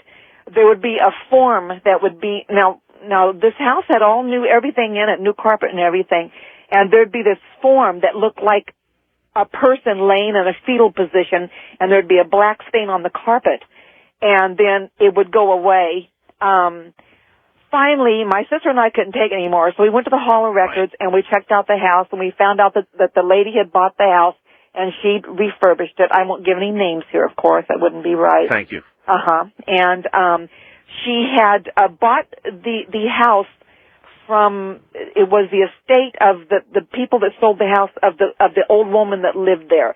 And her husband had died in the house, and the son, I guess the son had been found on the living room floor in that position. The husband had something wrong with his leg, and he'd walk funny, so I guess that's the sound we'd hear on the stairs. And the old woman, she went to the Catholic church, and she finally stopped going, and they came over to check on her, and she had become, she wouldn't even leave the house, and they finally had to drag her out of there and put her in a home, and she kept screaming and saying that no, she would die in her house, and she didn't want to leave it. Well, they would put her in a posy, at the old folks' home, and she'd get out of that, and she was always trying to escape. Anyway, she finally passed away. So anyway, when we checked the records of what we came up with, we felt like there was some sort of an evil in the house, but the old woman was somehow, I don't know, either the force or whatever it was pulled her there, and her soul couldn't go to the light, and so she was like earthbound in this house. Gotcha. So then we went and got the priest over at the church, and he came to bless the house. Well, this really is Amityville. Do I still have time? Yeah, a little bit. Okay. So we had 2 cats and 2 dogs. They wouldn't go upstairs. So the priest came. He came in the house. He went upstairs. he started sweating real bad. He started becoming real ill. He said, and so he buzzed the house as good as he could. He said he had to leave. Anyway, he had to serve Mass later that afternoon, and he fainted at Mass, and became real ill for about 2 or 3 weeks. And then when we go to Mass, he wouldn't talk to us. And so finally, we started busing the house ourselves, and I believe that we finally sent the old woman to the light, and her grave settled. We had heard that when there's still a mound over the grave and it hasn't settled, that means the spirit's earthbound. We don't know if that's true or not, but anyway, the grave settled because we found her grave. And there was a baby that would cry, and it was just... believe me, I've got this picture graphically. Thank you very much. You're welcome, sir. And good night to you. Oh, my. Oh, my. Hey, Art. Since this is your last Coast to Ghost on Coast to Ghost, I thought I'd relate an interesting event that occurred several years ago. My friend's cousin lived in an old house in Trenton, New Jersey, that had been moved from Bordentown, New Jersey. It was previously used by Napoleon and his brother on visits to the area. Now, this story is not about Napoleon or his brother, but rather concerns the occupants of that house at around the same time. You see, my friend's cousin had decided to remodel the house and appropriate the attic as a bedroom for their daughter. As her husband began the remodel, a series of peculiar incidents also began. This is sure sounding familiar. They included bedroom drawers being emptied and contents strewn about, cold spots in the home, and her husband being pushed down the attic steps. As we are particularly sensitive to ghostly activities, she called us to please come over and see if we could determine what or who could be causing these frightening actions. Arriving at her home, we proceeded to the attic, where I saw a young girl about 14 or 15 curled up in a corner. She seemed very distraught. During our dialogue, I asked her what was upsetting her, and she replied, "I've lost my ring. It's very special to me." "And what is going to happen to me?" she said. "He's giving my room to someone else." I assured her there was a better place for her, and before she was led to the light, I asked her name. "Sarah Cunningham," she replied. I related what Sarah had told me to my friend's cousin, who immediately turned a ghastly white and quickly left the room to retrieve something from her kitchen. "I found this morning," she said. I don't know where it came from or who it belongs to, and handed me a beautiful azimuth ring, about size 5, that she'd found in the kitchen faucets. I examined the ring and inside found the initials S.C. Note, the house was also part of the tunnels that Napoleon had constructed to aid his escape in the event it was needed. An interesting article on the house ran in either the Trenton Times or the Trentonian at the time the house was moved from Bordentown to its present location. I have a photocopy of the article, but it's very poor and not scannable. Cheerio, Barb in Pennsylvania.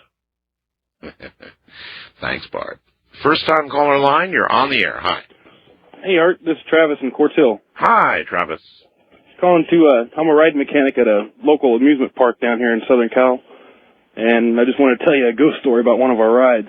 Fire away. Some years ago, there was one of the mechanics that worked there. I guess it was his pet ride, and consequently, he had died, not at the park, but he suffered a heart attack at his home. What kind of ride was it? It's a big wooden roller coaster. Right. Okay. Oh, yes, I remember those. So, one of our electricians, I guess it must have been about a year later, was walking out to check the track at night. And he was checking proximity switches. I'm sure you're familiar with what those are. Sure. He's checking the proximity switches down in between the tracks, and he looked up, and here comes the guy who had died. Said that he checked all the switches at the trims, and you're good to go. Really? Yeah, and then I guess the electrician ran, and nobody's ever seen him physically, but there's been a few of us who have seen like the glow of a cigarette out on the track area. Yeah. And he was very well known for chain smoking. Good to go, huh? Oh, yeah. He said he's checking out his ride still. I hear you. Thank you very much. You're welcome. Take care. There you have it again. The same theme again and again. People that seem bound to earth. God, the question, is it their soul? Is it their consciousness? Is it really them? It sure would seem so.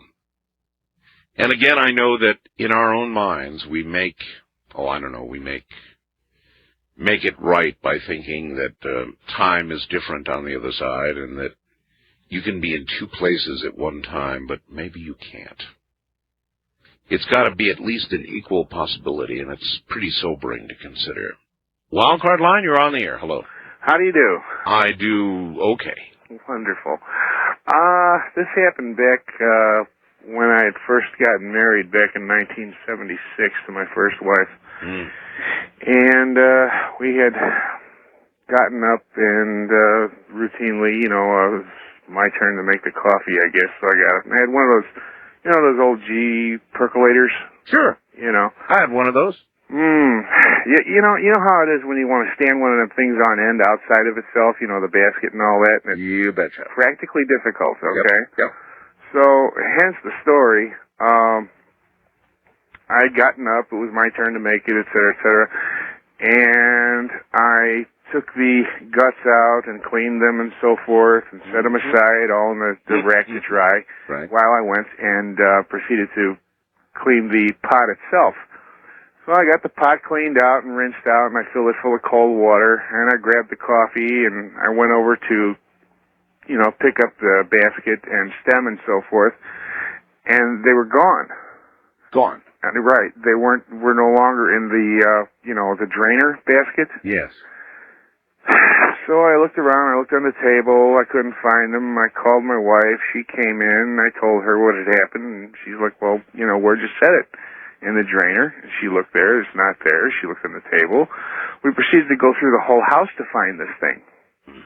And we went back in the kitchen, and on the windowsill, standing, assembled, and ready to go in the pot minus the coffee. Oh, no. Yes, there it was. Bright, shiny, sparkling, clean, and balancing perfectly on a painted, a rough painted windowsill. Oh, yeah, and this is one of those old houses in Chicago that was built back behind the local bar. Yeah. Okay, and there had been stories about that place before we even moved in, but, everything was pretty much benign up to that point. But we spent a good half hour looking for them guts, and finally we came back in, and after like the third or fourth time, we looked around, and there it was sitting, gleaming in the sunlight, assembled and standing on end. Well, it was a good act, but still in all, I don't know if I'd want to stick around. Yeah, well, we didn't much after that, but... Anything else like that ever happen? Well, when I was much younger, living in my folks' house, I had been,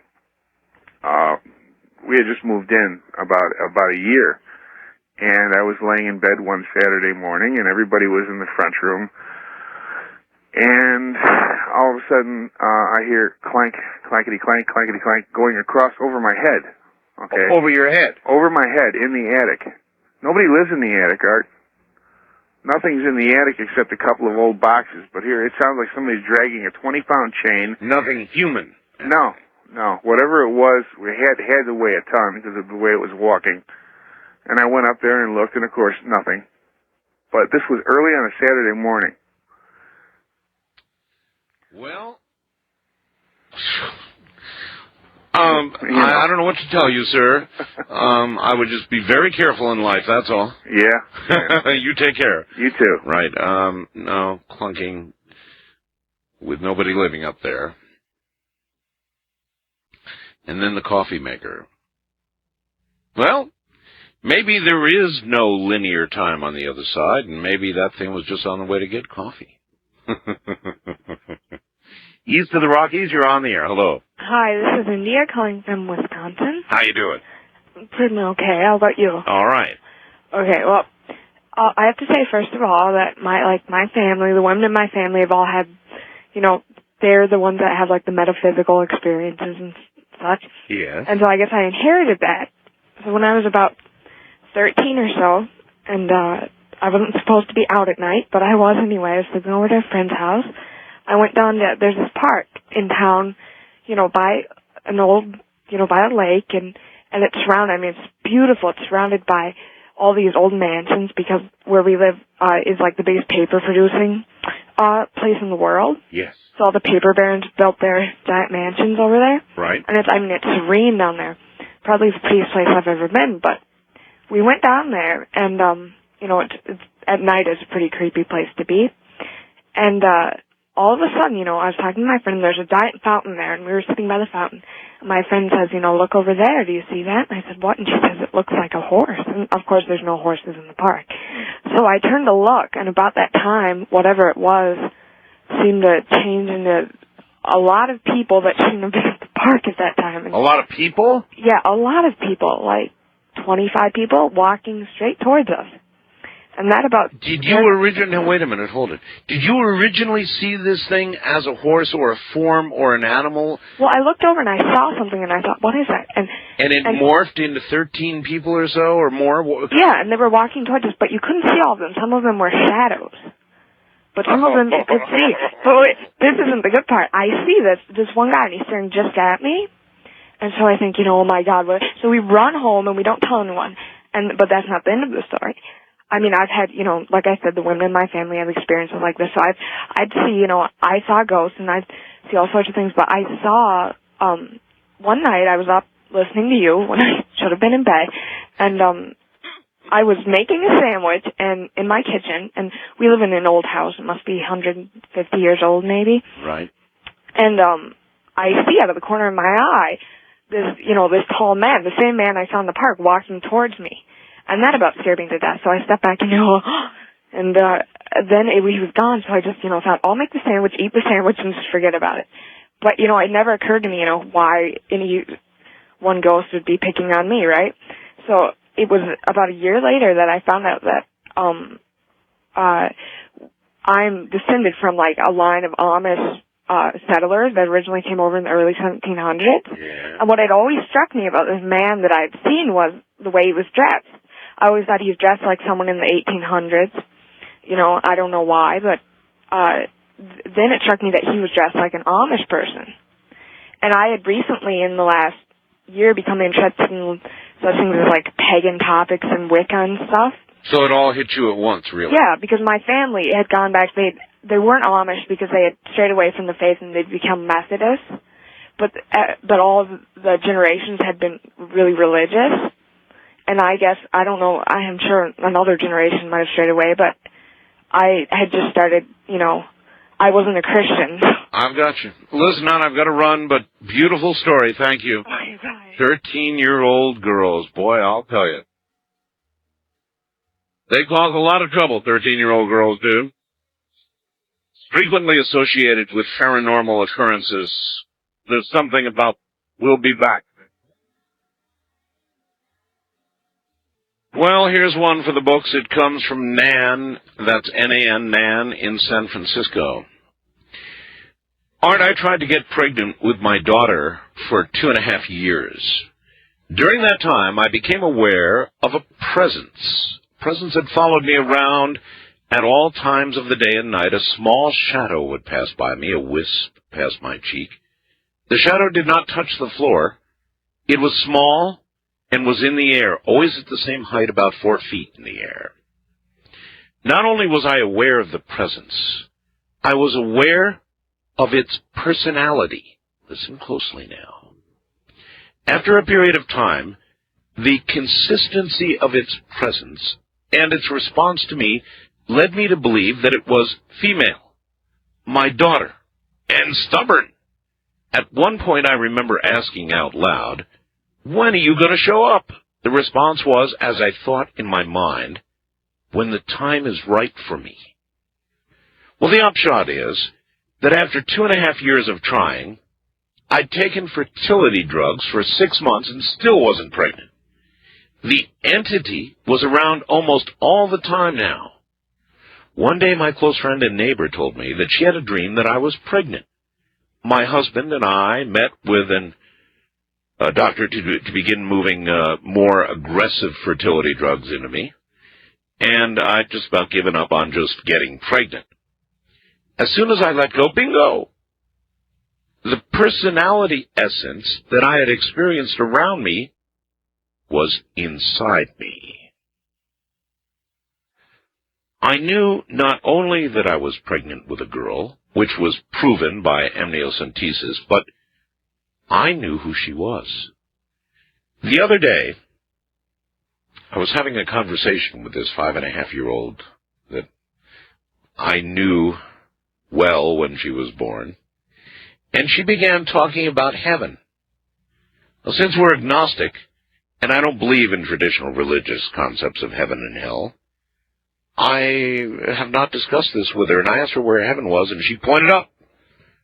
I asked her how she knew about it, and she told me that it was where she waited while she was waiting to come into my body. She told me that she used to visit me before she was born, and that she didn't want to come right away when I wanted her to. She has at other times repeatedly told me that she chose to be with me, and that she has a strangely comforting ability about her, as though she's mothering me. I had a son before her, and nothing like this happened with him. Very unusual. That's Nan in San Francisco. Unusual, Nan? Yeah, I'll say. First time caller line, you're on the air. Hi, Art. Hello. This is Ro from Midland, Texas. How you doing? I'm doing very well this morning. How about you? All right. I've recently moved to Midland from Austin. I lived in Austin for 30 years. I was a college professor and graphic designer, and I was head of department of the local Institute of Higher Education there. Mm-hmm. This is in the late 80s. I had been going through a really bad patch in my life. My dog had died. I had lost 7 relatives, including my father. It seems like it all comes at once, doesn't it? It does. It comes and when it hits the fan, it just spreads out in tandem. Yep. And my best friend had just stabbed me in the back, and we were going through political assassinations at the college, and I had just been demoted that day and put on double secret probation for something I hadn't done. And by the time I got home from work, I was feeling pretty bad. Life stinks. So I went in and took a long hot bubble bath and came out and was sitting on the side of the bed, winding my clock, setting my alarm. And I was going, my father had been a World War II veteran and in really bad fighting, and an aerospace engineer, and worked on the Apollo moonshot and gone into the oil business. And he was a pretty tough old bird, and he had been ill for a long time, dead on the arrival at the hospital 5 times and revived out of it, miraculously. And he had finally passed on a month before. And so I was sitting there. He was a very wise and good man. And I was just thinking to myself, I was going, boy, Pop, I could really use your help right now. Mm-hmm. I really need you. And I suddenly felt this presence behind me on the other side of the bed, and this weight go down on the bed. Wow. And I lived by myself with my dog before he died, so the hair went up on the back of my neck. And I turned around, and there was my dad, just as 3D and as solid as he could possibly be, sitting there on the side of the bed looking at me. The hair's going up on the back of my neck. And he had this real stern look on his face, and I thought, oh my God, he knows every bad thing I've ever done in my life now. And so I said, Dad, is that you? And he had this thing that he used to do when he was upset with you, and his eyelids would flutter and his eyes would roll in the back of his head, and all you could see were the whites of his eyes. And he started doing that. It's like, you idiot, can't you see me sitting here? Mm-hmm. And so I went across the bed, and I wrapped my arms around him, and he wrapped his arms around me, and he just hugged me very tight. And I was with him like that for about 30 minutes. He never said a word. I never said another word. I went to sleep with my head on my father's chest. And when I woke up the next morning, he was gone. And I had been tucked into bed. And here I was, like 38 years old. I had been tucked into bed, and the covers had been pulled up over me where the covers hadn't even been turned down. Wow. I don't even know what to say to that. I would say that's pretty fine. Yeah, pretty fine. And better than some of the rest I've been hearing this morning in terms of what seems to happen to us. Well, you know, it depends upon where your consciousness is. If you're afraid of, I've been one of those kids that when I came through, I never lost that ability to see things. And you name it, just about everything that's been on your show I have experienced in my lifetime. Well, that's a lot. But that one, we're going to have a hard time beating that. Thank you, dear. You have a good one. Take care. Oh, brother. Feel the bed depress, and you turn around, and there's your father in full physical form, and you fall asleep with him.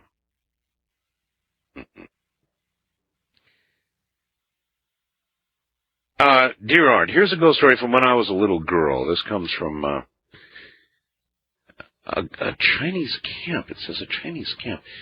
When I was 7 years old, I went to stay overnight with my aunt in her small house in Chinese Camp, California. Okay, Chinese Camp, California. The town is where all of the Chinese miners were sequestered during the gold rush near Table Mountain. I'd never been there before, and as I was young, I didn't really know about the history of the house. According to my aunt, the guest bedroom was very haunted. On one occasion, a guest of hers woke crying uncontrollably in the room.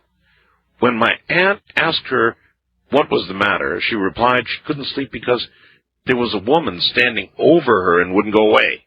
My aunt saw nothing. This was the room I was to sleep in.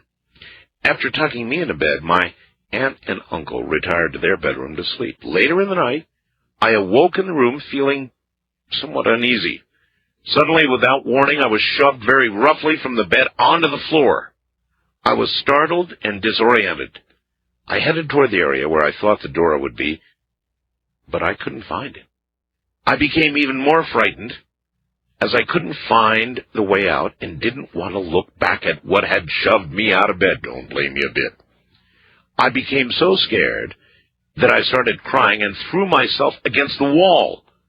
My aunt heard my cries and found me, a scared, crumpled little girl, trying to claw through the wall.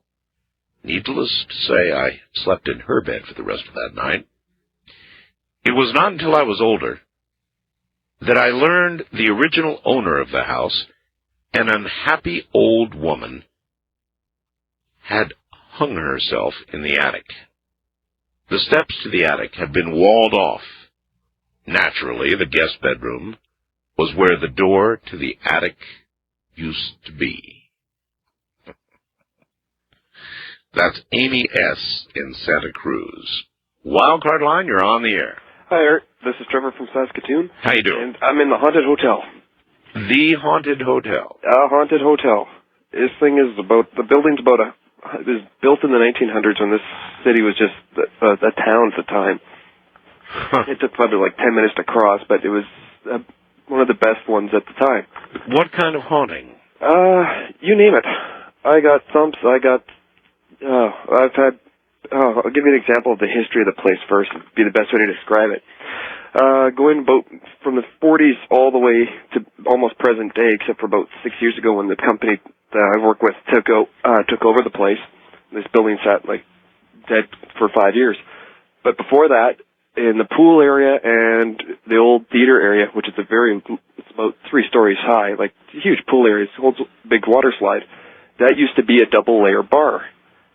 And that place had hippies, bikers, natives, every class. So you can just imagine the fights. I guess the police used to keep the paddy wagon back there, toss the drunks and those who were fighting into the back, drive it over to the police station and come back. Sure. It was one of the roughest ones in the province. And, well, anyway, to this day, like, you'd be walking through the pool area or into what is now a TV area where an old lounge used to be. Yes. And you can hear music. You can hear, like, a giant party. And how do you feel about living in a place like that? I work here. Or working in a place like that? I don't mind it. It's actually not too bad, considering some of the other stuff that goes on here. Like, you go through every once in a while, you hear music, and TV's off, there's no radios on, and it's just, all of a sudden, you just cock your head a bit, and you can hear it real faint. And you try and find it, you'll never find it. People have come in, and, where's the bar? There's no bar. There is, so I can hear the music. There is no music, bud, and this is when I only had 3 people living here at the time. Do you tell them what it is? Every once in a while, depending on who they are. If they're really phlegm nice, I'm always just the ghost, and they're, oh, yeah, sure, and they leave. But I told one person once, my boss got mad at me.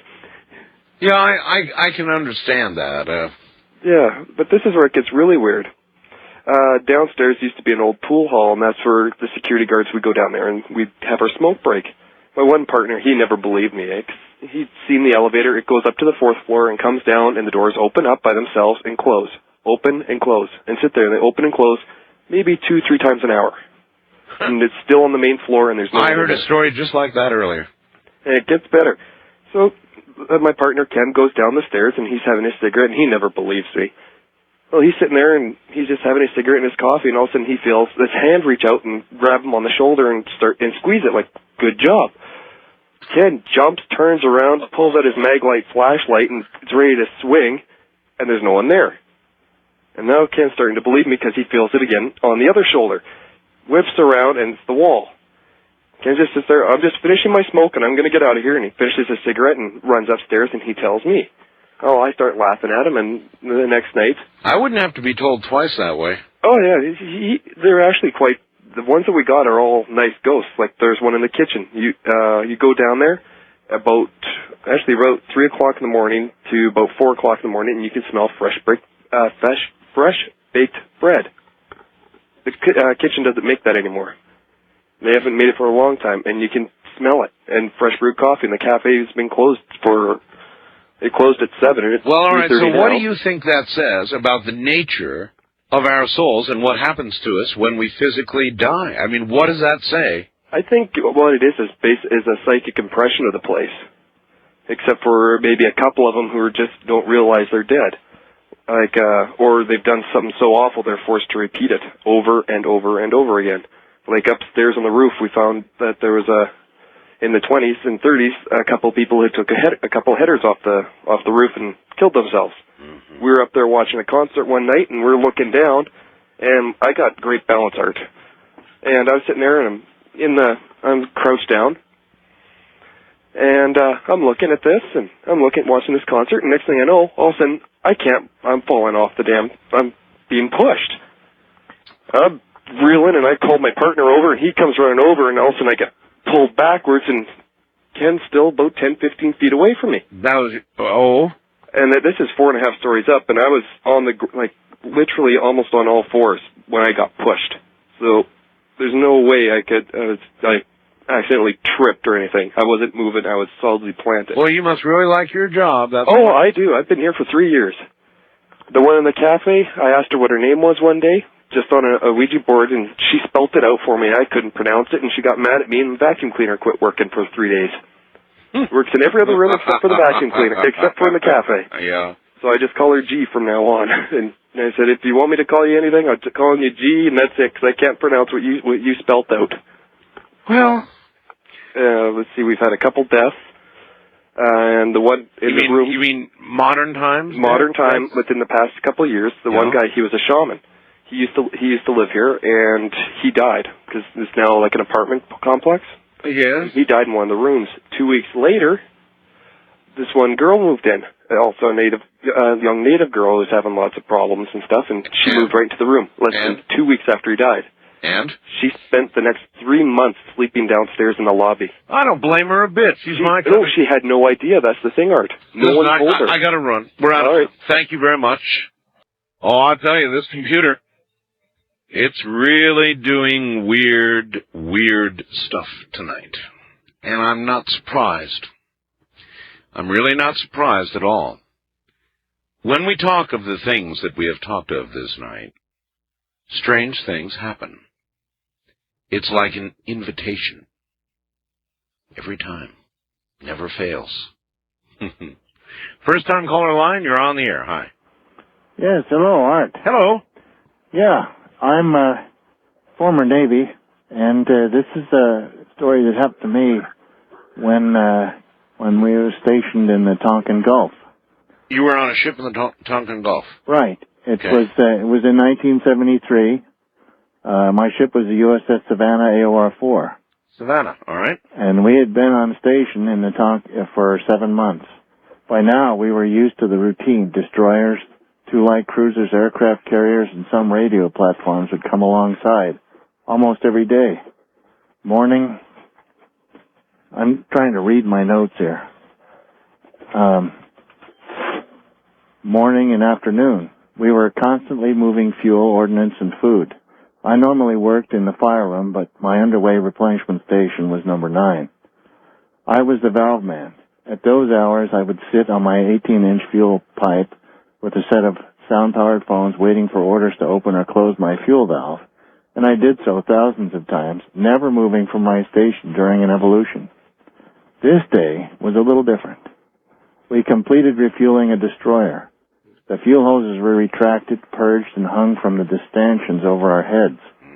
About 500 feet of 10-inch high-pressure rubber hose and aluminum saddles swung gently as the crew of Station Number 9 cleaned up and stowed our gear to return to normal modified cruising stations. I waited on my fuel pipe with my back to the bulkhead listening to the sound-powered phones. Then, someone placed their hand firmly on my right shoulder and pressed. Quickly I glanced to the right, and there was nothing. The hand disappeared. Of course, there would be nothing because there was a bulkhead there, too. I thought of my shipmates. I thought one of my shipmates was choosing this slack-timed horseplay. A minute passed, then again the hand pressed firmly. This time I quickly glanced to the left, expecting to catch the culprit. Nothing, no one there. The hand again disappeared. 2 more minutes passed. I thought to myself that this was a mighty strange thing. If it happened again, I decided just to clear my mind and try to sense whoever it was or whatever it meant by this odd behavior. Just like clockwork, it happened again. Firmly, the hand pressed on my right shoulder, and there was no one there, but I felt a pleasant sensation. Accompanying the sensation was the idea, why not move? Just move over there, just about 8 feet away. Right. As if talking to someone, I said, okay, why not? I got up from my position and moved to the spot. I turned and looked at my station and said to myself, okay, so what now? 3 seconds later, one of the hose saddles cracked, one length of hose fell, then another and another. A saddle snapped until all the hose had fallen on Station Number 9. If I had been sitting in my position at that second, I would have been crushed into my helmet under a 1,000-pound pile of hose and aluminum saddles. Amazingly enough, not a man was injured in that accident. All the hoses, cabling, and saddles fell near, but not on anyone. We were there for 4 more months. We had a few other accidents, but we had no casualties on my ship. Brother. And that's my ghost story. That's a good one. All right, my friend, I thank you, and I'm glad you weren't crushed. Yeah. You take care. That's an on-station story. Well, I don't know. What do you rack that one up to? An angel? Maybe a relative that's passed on? Somebody who's watching over you? I don't know. Wildcard line, you're on the air. Hi. Wildcard line? Yep. All right. Hey, we were up at on the other side of Pahrump, up there on that Highway 375. Yes. And a bunch of guys had come into town and stuff that used to work up at the test site and down in New Mexico. Are you in Pahrump? No, I'm in Vegas. You're in Vegas, all right. And we go up there on the other side of Pahrump and go fishing up there at Hay Meadows and Cold Sure, we Springs. got a lot of test site workers, Area 51 workers. They live here. Yeah.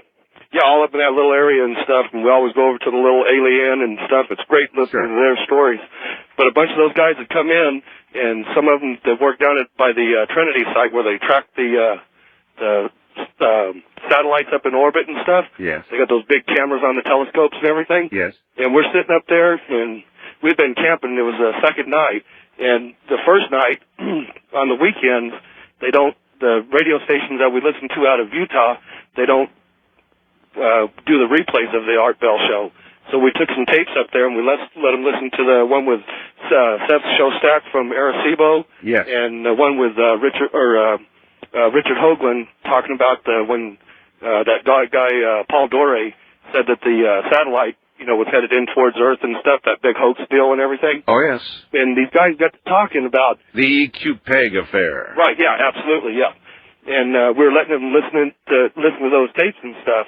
And they were kind of laughing. We had heard stuff before that they track stuff and that you don't hear about and stuff. Right. And as the night went on and stuff, up there they got a lot of warm springs, and the valley will be like the fog rolling in off of the San Francisco Bay. Sure. And as it started rolling in and everything, everybody kind of got quiet, and then the guys got kind of into a technical conversation and everything, talking about how close that they really are. And that hoax, they figured, came from somebody that used to work up there at the test site and knew that that's how they had figured it out, that the satellites had passed by our solar system and stuff, that they went, how, remember the big wow signal that Seth Shostak was talking about? Of course, yes. They said that, during that interview, he said that a lot of times they had got stuff, but nobody retrieved that information for 2 or 3 or 4 days. And they talked about how a satellite traveling past us at half the speed of light, if you looked at it 2 or 3 days later in that same spot, well, it might be 4 or 5 degrees off, so you wouldn't find it again. And they took a map and they started putting these little pins up and everything, and they started laying out paper and showing us up in the stars where they had all those the big wow signal and some other good signals had come from that nobody had ever figured out. And they were saying it was real? Yeah, they said that there's 7 signals actually there's like a group of like 48 signals, but they translate into seven patterns across the sky. And from listening to that stuff on your show, I learned about the Doppler effect and is what they did. All of them that were within a certain radio frequencies, they used the same color pins on those and stuff. I've got you. All right. Well, thank you very much for the story. We definitely live in a strange area here, where strange things, of course, go on just over the mountain range to the north and west of us here. Yep, it's a strange area. Now, that technically was not a ghost story, but it certainly was interesting. East of the Rockies, you're on the air. Hello. Yeah, this is James from Florence, Alabama. Hello, James. How are you doing? Okay. After I tell this, I probably won't be able to sleep for a couple of days. Well, try and tell it gently. Okay. Well, when I was about 15 or 16, I went to bed one night, and about 3 o'clock in the morning, I woke up from a sound sleep, and I had that feeling like I was being watched. I know the feeling. And trying to shake myself out of sleep and everything, I just kind of glanced down to the foot of my bed, and I saw a pair of red eyes. Red eyes. They were about 1.5 feet above the end of the end of your bed? The end of my bed. And as I first thought I was dreaming or hallucinating or whatever, and I glanced over at my alarm clock, and of course it said like 3 o'clock in the morning. So then I thought, okay, I'm awake. Okay, this is really happening. And I tried to scream, and of course nothing came out. Oh, listen, that'd be the equivalent of about 10 cups of coffee. Exactly, you know. I tried to move, and I couldn't move. And I kept thinking, okay, now what am I going to do? Right. So, there's a formation with the eyes. The black entity itself looked kind of like the best way I can describe it would be like a miniature funnel cloud. Oh, brother, a miniature funnel cloud. And the eyes were stationary, though. And this whole thing was like just spinning, like, you know. And so I kept looking over at my clock, and like 3 or 4 minutes had gone by, and it was just in one place. It wasn't moving around or anything. And then I finally thought, okay, I know this is real. Now what do I do? Well, you know you've got a good heart. Well, yeah, really. And so it was I had about 5 feet between my bed and my bedroom door. And I was thinking, okay, now I can actually get off this bed before this thing gets me, because I thought, you know, I just had this feeling that I was in trouble. And, yeah, you were in trouble, all right. And so, as a matter of fact, I looked over at my clock again. It said 10 after 3. And it started to come around the corner of the bed. Ay, ay, ay. And as soon as it did, I hit the floor running. I went straight to my mom's room, got her out of bed. Mm-hmm. You know, I was frantic. You know, I was panicking and everything. And she was like, what? And I was trying to tell her what was going on. I just said, come on. We got back in the room, she turned on the light. Well, nothing was there. I mean, you were going to take your mom into this black swirling entity with red glowing eyes? Exactly. Come on, Mom, you got to see this. Yeah, I mean, I wanted to make sure that it wasn't just in my head. You know, I mean, I knew it wasn't, but I wanted somebody to verify this. Yeah, but what if your mom had turned into mangled little pieces of... But anyway, that is, what happened to you? Well, she passed it off as it was just a nightmare or a dream. Naturally. And, of course, to this day, I swear that it happened, that it was real, and for days I could not sleep. Matter of fact, I didn't sleep in that room for a while. I understand. And to this day, Art, every time I tell that story, I don't care. It can be at noon, broad daylight. I still get scared. Of course. You it know, would scare me. And like I said, I probably will not sleep for a day or two now. Well, good luck to you, and thank you for reaching out and touching us with that. Thank you, Art. we won't sleep either. Oh, brother. A black swirling entity with stationary red glowing eyes. Right. West of the Rockies, you're on the air. Hi, Art. Hello.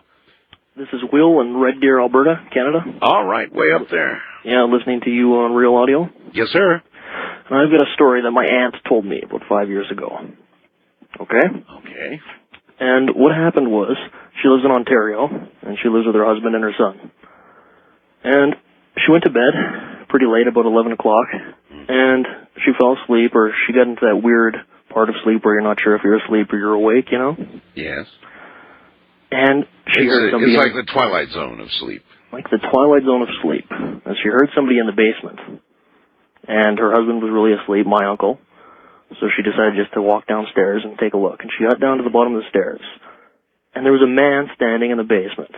And he was dressed up as a magician. Really? Really.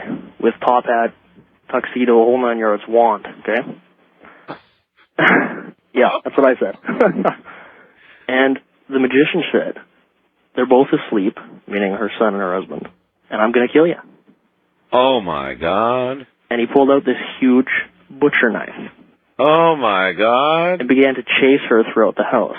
And as soon as she got back to her bed, she woke up, and he wasn't there. And she yelled at her husband to go and check this out or whatever, and he went downstairs and looked all around and searched the whole house, and there was no sign of anybody, okay? Okay. So after several hours of laying there, sleepless because she was so terrified, finally she gets back to sleep. And as soon as she gets to sleep, she hears the same noise. And this time the magician is in her room right next to the bed. The magician says to her, when Brian went and looked downstairs, he didn't check by the furnace. And I was hiding in the heating vent. Now I'm going to kill you. The exact same thing again. So she wakes up out of her sleep again and has her husband go down and check out in the furnace, and there's nobody there. And she falls asleep, and the same thing happens again. So finally, they make it through the night, and they're all right. And she goes to work the next day, and she works making bulletproof vests here in Canada. Yes. And her best friend works with her. She got to work, and she saw that her best friend was extremely tired looking. And she said, well, what's wrong with you? You look like you haven't got any sleep. And she said, oh, my husband couldn't sleep at all last night. He kept waking up every 5 minutes. He kept having this dream that he was in your basement dressed up as a magician and he was trying to kill you. You lie. I don't lie. That's really the truth? That is the honest to God's truth, Art. It's the freakiest story I've ever heard. Oh, my Lord. And maybe it doesn't qualify as a ghost story in the traditional sense. Oh, yes, it qualifies just fine, yes. Okay, great. Now, that's one... I wonder if that was a projection from him to her, or if it was simply a